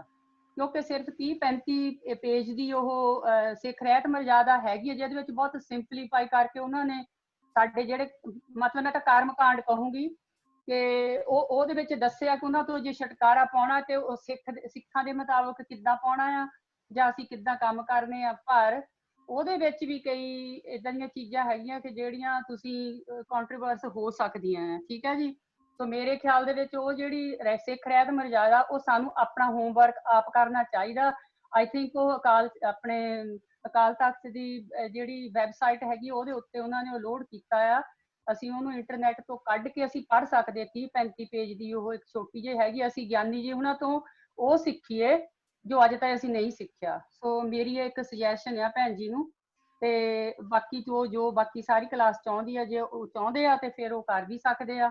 ਪਰ ਜਿਹੜੀ ਸਿੱਖ ਰਹਿਤ ਮਰਜ਼ਾਦਾ ਕੋਈ ਐਡੀ ਵੱਡੀ ਉਹ ਨਹੀਂ ਹੈਗੀ, ਉਹ ਵੀ ਬੰਦਿਆਂ ਦੀ ਬਣਾਈ ਹੋਈ ਆ ਜੀ। ਠੀਕ ਹੈ ਜੀ। ਉਹ ਕੋਈ ਰੱਬ ਨੇ ਨਹੀਂ ਸਾਨੂੰ ਦਿੱਤੀ, ਉਹ ਬੰਦਿਆਂ ਨੂੰ ਦਿੱਤੀ ਹੋਈ ਆ। ਉਹਦੇ ਵਿੱਚ ਵੀ ਫਰਕ ਪੈ ਸਕਦਾ। ਸੋ ਇਹ ਤੁਸੀਂ ਜਿੱਦਾਂ ਵੀ ਡਿਸਾਈਡ ਕਰਨਾ ਹੋ ਜਾਂ ਗਿਆਨੀ ਜੀ ਹੁਣੀ ਜਿੱਦਾਂ ਠੀਕ ਸਮਝਦੇ ਹੁਣ ਉਦਾਂ ਕਰ ਸਕਦੇ ਆ ਜੀ। ਦੈਟਸ ਆਲ ਜੀ। Thank you very much. Waheguru ji ਕਾ ਖਾਲਸਾ ਵਾਹਿਗੁਰੂ ਜੀ ਕੀ ਫਤਿਹ। ਥੈਂਕ ਯੂ ਜੀ। ਤੇ ਆਪਣੇ ਪੁਨੀਤ ਕੌਰ ਜੀ ਨੂੰ ਮੈਂ ਬੇਨਤੀ ਕੀਤੀ ਸੀ ਜੇ ਉਹਨਾਂ ਨੇ ਕੋਈ ਗੱਲ ਕਰਨੀ ਤਾਂ ਉਹ ਵੀ ਆ ਜਾਣ। ਤੇ ਆਪਣੇ ਸਕੱਤਰ ਕੌਰ ਜੀ ਅਨਮਿਊਟ ਹੋਏ ਸੀਗੇ, ਫਿਰ ਮਿਊਟ ਹੋ ਗਿਆ। ਹੁਣ ਸਕੱਤਰ ਕੌਰ ਜੀ ਤੁਸੀਂ ਕਰ ਲਓ ਗੱਲ। ਸਕੱਤਰ ਕੌਰ ਜੀ ਨਹੀਂ ਜੀ। ਪੁਨੀਤ ਕੌਰ ਜੀ ਹਾਂਜੀ ਜੀ। ਵਾਹਿਗੁਰੂ ਜੀ ਕਾ ਖਾਲਸਾ ਵਾਹਿਗੁਰੂ ਜੀ ਕੀ ਫਤਿਹ। ਪਹਿਲੇ ਤੇ ਸਾਰਿਆਂ ਨੂੰ ਬਹੁਤ ਬਹੁਤ ਮੁਬਾਰਕ। ਅੱਜ ਸਾਡਾ ਇੱਕ ਚੈਪਟਰ ਆਪਣੀ ਬਾਣੀ ਦਾ ਕੰਪਲੀਟ ਹੋਇਆ। ਐਟਲੀਸਟ ਕੁਝ ਪਰਸੈਂਟੇਜ ਤੇ ਸ਼ਾਇਦ ਅਸੀਂ ਲੋਕਾਂ ਨੇ ਸਿੱਖ ਹੀ ਲਿਆ ਹੋਣਾ, ਤੇ ਅਗਰ ਜੋ ਰਹਿ ਗਿਆ ਹੈ ਉਹ ਵਾਰ-ਵਾਰ ਤੁਹਾਡੇ ਵੀਡੀਓਜ਼ ਤੇ ਉਹ ਦੇਖ ਕੇ ਉਹ ਹੋ ਜਾਏਗਾ, ਕਿਉਂਕਿ ਭੁੱਲ ਜਾਂਦਾ ਇਨਸਾਨ ਵਿੱਚ। ਮੈਂ ਤੇ ਭੁੱਲ ਜਾਂਦੀ ਹਾਂ, ਮੇਰੀ ਯਾਦਾਸ਼ਤ ਇਤਨੀ ਅੱਛੀ ਨਹੀਂ ਹੈ। ਤੇ ਮੈਂ ਤਾਂ ਇੰਨਾ ਹੀ ਕਹਾਂਗੀ ਕਿ ਪਿਛਲੇ ਜਿਹੜੇ ਇਹ ਹਫਤੇ ਗੇਨ 38 ਵੀਕਸ ਲਗਾ ਲਓ, ਡੇਜ਼ ਲਗਾ ਲਓ, ਤੇ ਇਹ ਇੱਕ ਟਵਿਸਟ ਸੀਗਾ ਲਾਈਫ ਦਾ, ਕਾਫੀ ਵੱਡਾ ਟਵਿਸਟ। ਪੜ੍ਹਨਾ ਬਾਣੀ ਵਰਕੇ ਪਰਤਨੇ ਅੱਗੇ ਉਹ ਕੁਝ ਹੋਰ ਚੀਜ਼ ਹੁੰਦਾ ਹੈ ਜੋ ਸਮਝ ਕੇ ਕਰਨਾ ਹੈ। ਗਾਵੀਏ ਸੁਣੀਏ ਮਨ ਰੱਖੀਏ ਪਾਓ। ਗਾਵੇ ਵਾਲੇ ਵੀ ਸੁਣ ਲਿਆ, ਅੱਛੀ ਤਰ੍ਹਾਂ ਸਮਝ ਲਿਆ, ਸੁਣਿਆ ਵੀ, ਤੇ ਮਨ ਕੇ ਚੱਲਦੇ ਸੀ ਤੇ ਜੋ ਐਕਚੁਅਲੀ ਹੁੰਦਾ ਹੈ ਉਹ ਵੀ ਦੇਖ ਲਿਆ, ਉਹ ਵੀ ਸਮਝ ਲਿਆ ਅੱਛੇ ਤਰੀਕੇ ਦੇ ਨਾਲ। ਸੋ ਅ ਮੇਜਰ ਟਰਾਂਸਫਾਰਮੇਸ਼ਨ, ਮਤਲਬ ਸੋਚ ਵਿੱਚ, ਥਾਟ ਪ੍ਰੋਸੈਸ ਵਿੱਚ। ਇੱਕ ਚੀਜ਼ ਜੋ ਮੈਂ ਐਕਸਪੀਰੀਅੰਸ ਕੀਤੀ ਕਿ ਜੋ ਮੂਲ ਮੰਤਰ ਹੈ ਉਹ ਬੀਜ ਹੈ ਮੇਰੇ ਖਿਆਲ ਵਿੱਚ। ਪੂਰੀ ਐਂਟਾਇਰ ਜਿੰਨਾ ਵੀ ਜਪਜੀ ਸਾਹਿਬ ਲਗਾ ਲਓ ਜਾਂ ਉਸ ਤੋਂ ਬਾਅਦ ਜਿਹੜੀਆਂ ਵੀ ਹੋਰ ਸਾਡੀਆਂ ਰਿਸਪੈਕਟਡ ਬਾਣੀਆਂ ਆਉਣਗੀਆਂ ਜਿਹੜਾ ਅਸੀਂ ਪੜਾਂਗੇ, ਮਤਲਬ ਅਗਰ ਇਸ ਨੂੰ ਸਮਝ ਲਿਆ, ਮੂਲ ਮੰਤਰ ਬੀਜ ਜਾਂ ਸੀਡ ਜਿਸਨੂੰ ਆਪਾਂ ਕਹਿੰਦੇ ਆ, ਤੇ ਸਮਝ ਲਓ ਕਿ ਤੁਸੀਂ ਉਸ ਚੀਜ਼ ਤੇ ਆਸਤੇ ਆ ਜਾਓਗੇ, ਮਤਲਬ ਉਹ ਸਮਝ ਪਾਓਗੇ ਅੱਗੇ ਉਸਦਾ ਕੀ ਹੈ। ਤੇ ਥੈਂਕ ਯੂ ਮੋਹਰ ਸਿੰਘ ਵੀਰ ਜੀ, ਬਹੁਤ ਬਹੁਤ ਸ਼ੁਕਰੀਆ ਤੁਹਾਡਾ। ਤੇ ਬਹੁਤ ਮਤਲਬ ਅਸੀਂ ਤੇ ਵਾਕਈ ਸਾਡੇ ਕੋਲ ਵੀ ਲਫ਼ਜ਼ ਨਹੀਂ ਹੈਗੇ ਕਿ ਅਸੀਂ ਕਿਸ ਤਰ੍ਹਾਂ ਤੁਹਾਡਾ ਸ਼ੁਕਰੀਆ ਅਦਾ ਕਰੀਏ। ਤੇ ਲੋਕਡਾਊਨ ਦਾ ਵੀ ਸ਼ੁਕਰੀਆ ਕਿ ਇਹ ਜ਼ੂਮ ਦੀ ਕਲਾਸਿਸ ਲੱਗਣਾ ਸ਼ੁਰੂ ਹੋਈਆਂ। ਲੋਕਡਾਊਨ ਦਾ ਵੀ ਸ਼ੁਕਰੀਆ। ਕਿਧਰੇ ਨਾ ਕਿਧਰੇ ਜਦੋਂ ਕੁਝ ਬੁਰਾ ਹੁੰਦਾ ਹੈ ਉਸ ਬੁਰੇ ਵਿੱਚ ਵੀ ਅੱਛਾ ਹੁੰਦਾ ਹੈ। ਇਸ ਬੁਰੇ ਦੇ ਵਿੱਚ ਵੀ ਬਹੁਤ ਚੀਜ਼ਾਂ ਅੱਛੀਆਂ ਹੋਈਆਂ। ਵੀ ਲਰਨਡ ਅ ਲੋਟ। ਤੇ ਅੱਜ ਮੈਨੂੰ ਇੰਝ ਲੱਗ ਰਿਹਾ ਸੀ ਆਫਿਸ ਵਿੱਚ ਬੈਠੇ ਹੋਏ ਕਿ ਮੇਰਾ ਅੱਜ ਐਗਜ਼ਾਮ ਹੈ, ਤੇ ਮੈਂ ਐਕਚੁਅਲੀ ਤੁਹਾਡੇ ਵੀਡੀਓ ਸਾਰੇ ਦੁਬਾਰਾ ਉਹ ਦੇਖ ਰਹੀ ਸੀ ਕਿ ਭਈ ਕਿੱਥੇ ਜਿੱਥੇ ਮੈਨੂੰ ਲੱਗ ਰਿਹਾ ਸੀ ਕਿ ਮੈਂ ਮਿਸ ਕੀਤਾ ਸੀ ਜਾਂ ਕਿਤੇ ਕੰਮ ਵਿੱਚ ਰੁੱਝ ਗਈ ਸੀ। ਤੇ ਉਹ ਮਤਲਬ ਇੱਕ ਸੱਚੀ ਐਗਜ਼ਾਮ ਜੈਸੀ ਫੀਲਿੰਗ ਆ ਰਹੀ ਸੀ ਬੜੀ ਦੇਰ ਬਾਅਦ। ਤੇ ਤੁਹਾਡੇ ਬਾਕੀ ਸਾਰਿਆਂ ਦਾ ਵੀ ਹਾਂਜੀ, ਜਿਹੜੇ ਵੀਰ ਜੀ ਹੋਸਟ ਕਰਦੇ ਨੇ ਜਿਹੜੇ ਉਹ ਵੀ ਬਹੁਤ ਅੱਛਾ ਹੋਸਟ ਕਰਦੇ ਨੇ, ਉਹਨਾਂ ਦਾ ਸੈਂਸ ਆਫ ਹਿਊਮਰ ਵੀ ਬਹੁਤ ਅੱਛਾ ਹੈ, ਬਹੁਤ ਲਾਈਟ ਐਟ ਹਾਂਜੀ। ਕੱਲ ਮੈਂ ਸੁਣਦੀ ਰਹਿੰਦੀ ਹਾਂ, ਠੀਕ ਹੈ, ਮੈਂ ਆਈ ਡਿਡਨਟ ਪਾਰਟਿਸਿਪੇਟ ਨੈਵਰ, ਮਤਲਬ ਮੈਂ ਨਹੀਂ ਕਰਦੀ ਕਿਉਂਕਿ ਕਿਤੇ ਨਾ ਕਿਤੇ ਬਿਜ਼ੀ ਹੋਈਦਾ ਇਸ ਟਾਈਮ ਤੇ, ਬਟ ਬੜਾ ਮਜ਼ਾ ਆਉਂਦਾ ਹੈ ਜਦੋਂ ਆਫ ਦਾ ਬੀਟ ਕੁਝ ਗੱਲਾਂ ਹੁੰਦੀਆਂ ਨੇ। ਤੇ ਥੈਂਕ ਯੂ ਤੁਹਾਡਾ ਸਾਰਿਆਂ ਦਾ, ਬਹੁਤ ਦੂਰ ਦੂਰ ਬੈਠੇ ਹੋਏ ਹੋ ਤੁਸੀਂ ਲੋਕ, ਤੇ ਸਟੇ ਸੇਫ, ਆਪਣਾ ਖਿਆਲ ਰੱਖੋ ਸਾਰੇ, and thank you so much ones again. Thank you ਜੀ, ਤੁਹਾਡਾ ਵੀ ਬਹੁਤ ਬਹੁਤ ਧੰਨਵਾਦ ਜੀ, ਤੁਸੀਂ ਐਡੀ ਦੂਰੋਂ ਸਾਨੂੰ ਜੁਆਇਨ ਕੀਤਾ। ਉਹਦਾ ਤਾਂ ਜ਼ੂਮ ਦੇ ਤੱਕ ਬਹੁਤਾ ਦੂਰੀ ਹੈ ਨਹੀਂ ਅੱਜ ਕੱਲ੍ਹ ਕਿਸੇ ਲਈ ਵੀ, ਤੇ ਬਹੁਤ ਬਹੁਤ ਧੰਨਵਾਦ। ਕਰਮਜੀਤ ਸਿੰਘ ਬਤਰਾ, ਤੁਸੀਂ ਵੀ ਕੁਝ ਕਹਿਣਾ ਤਾਂ ਤੁਸੀਂ ਅਨਮਿਊਟ ਹੋ ਜਾਓ। ਪਹਿਲਾਂ ਮੈਂ ਆਪਣੇ ਨਰਿੰਦਰ ਸਿੰਘ ਜੀ ਨਾਲ ਗੱਲ ਕਰਨੀ ਚਾਹੁੰਦਾ ਜੀ, USA ਤੋਂ, ਤੁਸੀਂ ਗੱਲ ਕਰ ਲਓ ਜੀ ਨਰਿੰਦਰ ਸਿੰਘ ਜੀ। ਹਾਂਜੀ, ਵਾਹਿਗੁਰੂ ਜੀ ਕਾ ਖਾਲਸਾ, ਵਾਹਿਗੁਰੂ ਜੀ ਕੀ ਫਤਿਹ। ਫਤਿਹ ਜੀ। ਭਾਈ ਸਾਹਿਬ ਜੀ ਦਾ ਬਹੁਤ ਥੈਂਕ ਯੂ, ਜਿਨ੍ਹਾਂ ਨੇ ਬਹੁਤ ਪਿਆਰ ਦੇ ਨਾਲ ਐਕਸਪਲੇਨ ਕਰਕੇ ਸਾਨੂੰ ਹਰ ਚੀਜ਼ ਦੱਸੀ ਹੈਗੀ ਹੈ। ਮੈਂ ਲਾਸਟ ਵੀਕ ਵੀ ਤੁਹਾਨੂੰ ਕਿਹਾ ਸੀ ਕਿ ਹੁਣ ਪਾਠ ਕਰਨ ਦਾ ਆਪਣਾ ਹੀ ਮਜ਼ਾ ਆਉਂਦਾ ਹੈਗਾ ਅੱਜ ਕੱਲ, ਤੇ ਯੂ ਆਰ ਸੋ ਨਾਈਸ, ਤੁਹਾਡਾ ਗੱਲ ਕਰਨ ਦਾ, ਐਕਸਪਲੇਨ ਕਰਨ ਦਾ ਤਰੀਕਾ, ਯੂ ਆਰ ਸੋ ਸਵੀਟ। ਤੇ ਮੈਂ ਤੁਹਾਨੂੰ ਇੱਕ ਬੇਨਤੀ ਕਰਾਂਗਾ ਕਿ ਦੁਨੀਆ ਦੇ ਅਸਲ ਸਾਰੀ ਦੁਨੀਆ ਬੜੀ ਪਰੇਸ਼ਾਨ ਹੈ ਕਰੋਨਾ ਕਰਕੇ, ਇੱਕ ਤੁਸੀਂ ਅਰਦਾਸ ਕਰੋ ਸ਼ਾਇਦ ਠੀਕ ਹੋ ਜਾਏ। ਯੂ ਆਰ ਸੋ ਸਵੀਟ, ਤੁਹਾਡੀ ਅਰਦਾਸ ਸ਼ਾਇਦ ਛੇਤੀ ਠੀਕ ਹੈ ਜੀ, ਧੰਨਵਾਦ। ਜੇ ਇਕੱਲੀ ਅਰਦਾਸ ਨਾਲੇ ਠੀਕ ਹੁੰਦਾ ਜੀ ਤੇ ਆਪਾਂ ਸਾਰੇ ਖੜੇ ਹੋ ਕੇ ਕਰ ਲੈਂਦੇ ਹੁਣੇ ਹੀ, ਫਿਰ ਪਤਾ 50-60 ਅਰਦਾਸਾਂ ਹੋ ਜਾਣੀਆਂ ਜੀ ਇੱਕ ਟਾਈਮ ਤੇ। ਗਿਆਨੀ ਜੀ ਲੀਡ ਕਰਨਗੇ ਤਾਂ ਆਪਾਂ ਵਾਹਿਗੁਰੂ ਵਾਹਿਗੁਰੂ ਕਰੀ ਜਾਣਾ। ਸ਼ੋਰ ਵਾਈ ਨਾਟ, ਜ਼ਰੂਰ ਜੀ ਜ਼ਰੂਰ। ਪਰ ਤੁਹਾਡਾ ਧੰਨਵਾਦ ਜੀ, ਜੋ ਕੁਝ ਵੀ ਤੁਸੀਂ ਕਿਹਾ ਨਾ ਅਸੀਂ ਸਿਰ ਮੱਥੇ ਤੇ ਆ, ਥੈਂਕ ਯੂ ਜੀ ਤੁਹਾਡਾ ਤਾਂ। ਤੇ ਠੀਕ ਹੈ ਜੀ, ਹੁਣ ਮੇਰਾ ਖਿਆਲ ਸਾਰਿਆਂ ਨੇ ਆਪਣੇ ਆਪਣੇ ਵਿਊ ਦੇ ਦਿੱਤੇ ਆ ਜੀ, ਤੇ ਸਾਰਿਆਂ ਦਾ ਹੀ ਬਹੁਤ ਬਹੁਤ ਧੰਨਵਾਦ। ਜਿੱਦਾਂ ਵੀ ਤੁਸੀਂ ਮਹਿਸੂਸ ਕੀਤਾ ਉੱਦਾਂ ਤੁਸੀਂ ਆਪਣੇ ਵਿਊ ਦਿੱਤੇ ਆ, ਤੇ ਬਹੁਤ ਚੰਗੇ ਵਿਊ ਆਏ ਆ ਜੀ। ਤੇ ਆਪਾਂ ਇਸੇ ਤਰ੍ਹਾਂ ਅਗਲੀਆਂ ਜਿਹੜੀਆਂ ਬਾਣੀਆਂ ਹੈਗੀਆਂ ਜਦੋਂ ਸ਼ੁਰੂ ਕਰਾਂਗੇ, ਤੇ ਉਹਦੇ ਬਾਅਦ ਚ ਜਦੋਂ ਹੀਟ ਹੋਊਗੀ ਉਹਦੇ ਵਿੱਚ ਵੀ ਨਾਲ ਵੀ, ਤੇ ਉਹਦੇ ਬਾਅਦ ਚ ਐਂਡ ਤੇ ਵੀ ਇਸੇ ਤਰ੍ਹਾਂ ਪਨੀਤ ਕੌਰ ਜੀ ਦੇ ਨਾਲ, ਜਿੱਦਾਂ ਕਹਿੰਦੇ ਆ ਵੀ ਐਗਜ਼ਾਮ ਹੋਊਗੇ, ਤੁਹਾਡੇ ਐਗਜ਼ਾਮ ਹੋਣੇ। ਕੱਲ ਦਾ ਪ੍ਰੋਗਰਾਮ ਦੱਸ ਦਿਓ ਵੀਰ ਜੀ, ਕਿਸ ਤਰ੍ਹਾਂ ਅਗਲੀ ਕਲਾਸ ਦਾ?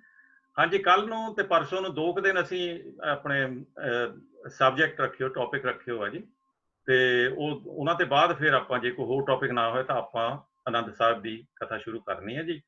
ਅਗਲੇ ਕਿਹੜੇ ਸਬਜੈਕਟ ਰੱਖੇ ਨੇ? ਅਗਲੇ ਦੋ ਹਾਂਜੀ, ਇੱਕ ਸਬਜੈਕਟ ਹੈਗਾ ਜੀ ਲਾਵਾਂ ਦਾ। ਅੱਛਾ ਜੀ। ਹਾਂਜੀ, ਉਹਦਾ ਇਹ ਹੈ ਜੀ ਕਿ ਜਿੱਦਾਂ ਆਪਾਂ, ਮੇਰੇ ਖਿਆਲ ਦੇ ਵਿੱਚ ਜਿੱਦਾਂ ਬਾਕੀ ਸਾਰੀਆਂ ਬਾਣੀਆਂ ਇੰਪੋਰਟੈਂਟ ਆ, ਉੱਦਾਂ ਸਾਡੀਆਂ ਜ਼ਿੰਦਗੀ ਦੇ ਵਿੱਚ ਜਿਹੜਾ ਲਾਵਾਂ ਦਾ ਕਨਸੈਪਟ ਆ ਨਾ, ਉਹ ਵੀ ਮੇਰੇ ਖਿਆਲ ਦੇ ਵਿੱਚ ਕਾਫੀ ਇੰਪੋਰਟੈਂਟ ਆ। ਹਾਂਜੀ, ਕਿਉਂਕਿ ਆਪਾਂ ਸਾਰਿਆਂ ਦੇ ਆਪਣੇ ਵੀ ਵਿਆਹ ਸ਼ਾਦੀਆਂ ਹੋਏ ਆ ਤੇ ਬੱਚਿਆਂ ਦੇ ਵੀ ਕਰ ਚੁੱਕੇ ਆ, ਤੇ ਆਪਾਂ ਉਸ ਦਿਨ ਮਤਲਬ ਲਾਵਾਂ ਦੇ ਟਾਈਮ ਤੇ ਆਪਾਂ ਬਹੁਤ ਬਿਜ਼ੀ ਹੋਈਦਾ, ਉਧਰ ਧਿਆਨ ਨਹੀਂ ਜਾਂਦਾ ਵੀ ਉੱਥੇ ਜੋ ਕੁਝ ਕਿਹਾ ਜਾਂਦਾ, ਜੋ ਕੁਝ ਸਾਡੇ ਵਾਸਤੇ ਸੰਦੇਸ਼ਾ ਆ ਜਾਂ ਕਿੱਦਾਂ। ਤੇ ਅਸੀਂ ਇਹ ਵੀ ਦੇਖਣਾ ਹੈ ਵੀ ਕਿਆ ਲਾਵਾਂ ਦਾ ਕਨਸੈਪਟ ਸਾਡੇ ਵਿਆਹ ਵਾਸਤੇ ਸੀਗਾ ਜਾਂ ਇੱਕ ਰੱਬ ਨਾਲ ਮਿਲਣ ਦੀ ਜੁਗਤੀ ਸੀਗੀ ਜਾਂ ਜੋ ਵੀ ਹੈਗਾ। ਤੋ ਇਸ ਕਰਕੇ ਉਹਨੂੰ ਸਮਝਣ ਨੂੰ ਸਾਨੂੰ, ਮੇਰਾ ਖਿਆਲ ਸਾਨੂੰ ਇਹ ਟੌਪਿਕ ਚਾਹੀਦਾ ਆ। ਤਾਂ ਮੈਂ ਚਾਹੁੰਦਾ ਸੀਗਾ ਇੱਕ ਬ੍ਰੇਕ ਦੇ ਵਿੱਚ, ਜਿੱਦਾਂ ਇੱਕ ਬ੍ਰੇਕ ਲੈ ਲਈਏ ਅਗਲੀ ਜਿਹੜੀ ਕਾਰਵਾਈ ਕਰਨ ਤੋਂ ਪਹਿਲਾਂ, ਅਗਲਾ ਟੌਪਿਕ ਸ਼ੁਰੂ ਕਰਨ ਤੋਂ ਪਹਿਲਾਂ ਆਨੰਦ ਸਾਹਿਬ ਦਾ। ਤੇ ਇੱਕ ਤਾਂ ਇਹ ਟੌਪਿਕ ਹੈ ਜੀ, ਤੇ ਇੱਕ ਗਿਆਨੀ ਜੀ ਆਪਣਾ ਵੀ ਦੇਖਭਾਲ ਬੱਚਿਆਂ ਦੀ, ਆਪਣਾ ਪਾਲਣਾ ਪੋਸ਼ਣਾ ਕਿੱਦਾਂ ਕਰਨੀ ਹੈ, ਇਹਦੇ ਬਾਰੇ ਵੀ ਆਪਾਂ ਜੇ ਤੁਸੀਂ ਕਰ ਸਕੋ ਤਾਂ ਉਹ ਕਰ ਲਓ। ਤੇ ਜੇ ਕਿਸੇ ਨੇ ਹੋਰ ਕੋਈ ਟੌਪਿਕ ਰੱਖਣਾ ਹੋਵੇ ਤਾਂ ਤੁਹਾਨੂੰ ਦੱਸ ਦਿਓ, ਤੇ ਅਸੀਂ 2 ਟੌਪਿਕ ਏਦਾਂ ਚੂਜ਼ ਕੀਤੇ ਹੋ ਆ ਜੀ। ਠੀਕ ਹੈ ਜੀ, ਕੱਲ ਨੂੰ ਆਪਾਂ ਫਿਰ ਲਾਵਾਂ ਦਾ ਕਰ ਲੈਂਦੇ ਹਾਂ ਤੇ ਪਰਸੋਂ ਨੂੰ ਬੱਚਿਆਂ ਬਾਰੇ ਕਰ ਲਓ। ਹਾਂਜੀ ਠੀਕ ਹੈ ਜੀ। ਸਾਡੇ ਨਾਲ 2 ਸਰੋਤੇ ਨਾਲ ਜੁੜੇ ਆ ਜੀ, ਇੱਕ ਭੈਣ ਜਗਜੀਤ ਕੌਰ ਹੈ ਜੀ, ਤੇ ਇੱਕ ਕੁਲਦੀਪ ਕੌਰ ਜੀ ਕੁਝ ਕਹਿਣਾ ਚਾਹੁੰਦੇ। ਜਗਜੀਤ ਕੌਰ ਜੀ ਤੁਸੀਂ ਆ ਜਾਓ ਪਹਿਲਾਂ। ਹਾਂਜੀ ਮੈਂ ਵੀਰ ਜੀ ਇਹੀ ਕਹਿਣਾ ਸੀ, ਤੁਸੀਂ ਲਾਵਾਂ ਦਾ ਕਹਿ ਕੇ ਬਹੁਤ ਅੱਛਾ ਕੀਤਾ, ਪਰ ਲਾਵਾਂ ਦੇ ਨਾਲ ਜੁੜਦੀ ਬਾਣੀ ਹੈਗੀ ਘੋੜੀਆਂ ਦੀ, ਗੁਰੂ ਸਾਹਿਬ ਨੇ ਜਿਹੜੀਆਂ ਉਚਾਰੀਆਂ ਉਹ ਵੀ ਹੋਣੀਆਂ ਚਾਹੀਦੀਆਂ। ਅੱਛਾ ਜੀ, ਥੈਂਕ ਯੂ ਜੀ। ਘੋੜੀਆਂ ਵੀ ਕਰ ਲਾਂਗੇ ਜਿਸ ਤਰ੍ਹਾਂ। ਠੀਕ ਹੈ ਜੀ, ਅਸੀਂ ਡਿਸਕਸ ਕਰਾਂਗੇ, ਤੇ ਉਹਦੇ ਤੁਹਾਡਾ ਸੁਝਾਅ ਦਾ ਬਹੁਤ ਬਹੁਤ ਧੰਨਵਾਦ। ਤੇ ਦੈਟਸ ਇਟ ਜੀ। ਹੋਰ ਹੁਣ ਸਾਰੇ ਅਨਮਿਊਟ ਹੈ ਜੀ, ਤੇ ਇੱਕ ਵਾਰੀ ਫੇਰ ਅਸੀਂ ਧੰਨਵਾਦ ਕਰ ਦਈਏ ਸਾਰੀਆਂ ਸੰਗਤਾਂ ਦਾ ਜਿਨ੍ਹਾਂ ਨੇ ਵੀ ਹਿੱਸਾ ਲਿਆ ਹੁਣ ਤੱਕ। ਤੇ ਮੈਨੂੰ ਬੜੀ ਉਮੀਦ ਹੈ ਵੀ ਤੁਸੀਂ ਅੱਗੇ ਨੂੰ ਵੀ ਇਸੇ ਤਰ੍ਹਾਂ ਹੁਮਾ ਕੇ ਹਿੱਸਾ ਲੈਂਦੇ ਰਹੋਗੇ। ਤੇ ਆਪਾਂ ਕੱਲ ਨੂੰ ਇਸੇ ਟਾਈਮ ਤੇ 2 ਵਜੇ ਫੇਰ ਮੁੜ ਕੇ ਆਵਾਂਗੇ ਜੀ, ਤੇ 15 ਮਿੰਟ ਲਈ ਆਪਾਂ ਗੱਲਬਾਤ ਕਰਾਂਗੇ। ਭੈਣ ਪਨੀਤ ਕੌਰ ਦਾ ਵੀ ਬਹੁਤ ਬਹੁਤ ਧੰਨਵਾਦ, ਸਾਡਾ ਵੀ ਸ਼ੁਕਰੀਆ ਕਰਨ ਦਾ ਉਹਨਾਂ ਦਾ ਬਹੁਤ ਬਹੁਤ ਧੰਨਵਾਦ। ਕੋਸ਼ਿਸ਼ ਕਰਦੇ ਹੁੰਦੇ ਜੀ 10-15 ਮਿੰਟ ਹੱਸ ਖੇਲ ਕੇ ਆਪਾਂ ਥੋੜਾ ਜਿਹਾ ਟਾਈਮ ਬਿਤਾ ਲਈਏ, ਤੇ ਉਹਦੇ ਵਿੱਚ ਤੁਸੀਂ ਵੀ ਹਿੱਸਾ ਲੈਣੇ, ਤੁਹਾਡੇ ਵੀ ਬਹੁਤ ਧੰਨਵਾਦ। ਤੇ ਗਿਆਨੀ ਜੀ ਦਾ ਦਿਲ ਦੀ ਤਹਿ ਤੋਂ ਬਹੁਤ ਬਹੁਤ ਧੰਨਵਾਦ ਸਾਰੀ ਕਥਾ ਨੂੰ ਸਾਡੇ ਕੋਲ ਪਹੁੰਚਾਉਣ ਦਾ। ਤੇ ਆਪਾਂ ਕੱਲ ਨੂੰ ਫਿਰ ਜੁਆਇਨ ਹੁੰਦੇ ਜੀ 2 ਵਜੇ, ਤੇ ਉਦ ਤੱਕ ਛੁੱਟੀਆਂ ਲਈਏ ਜੀ। ਬੁਲਾਓ ਫਤਿਹ। ਵਾਹਿਗੁਰੂ ਜੀ ਕਾ ਖਾਲਸਾ, ਵਾਹਿਗੁਰੂ ਜੀ ਕੀ ਫਤਿਹ।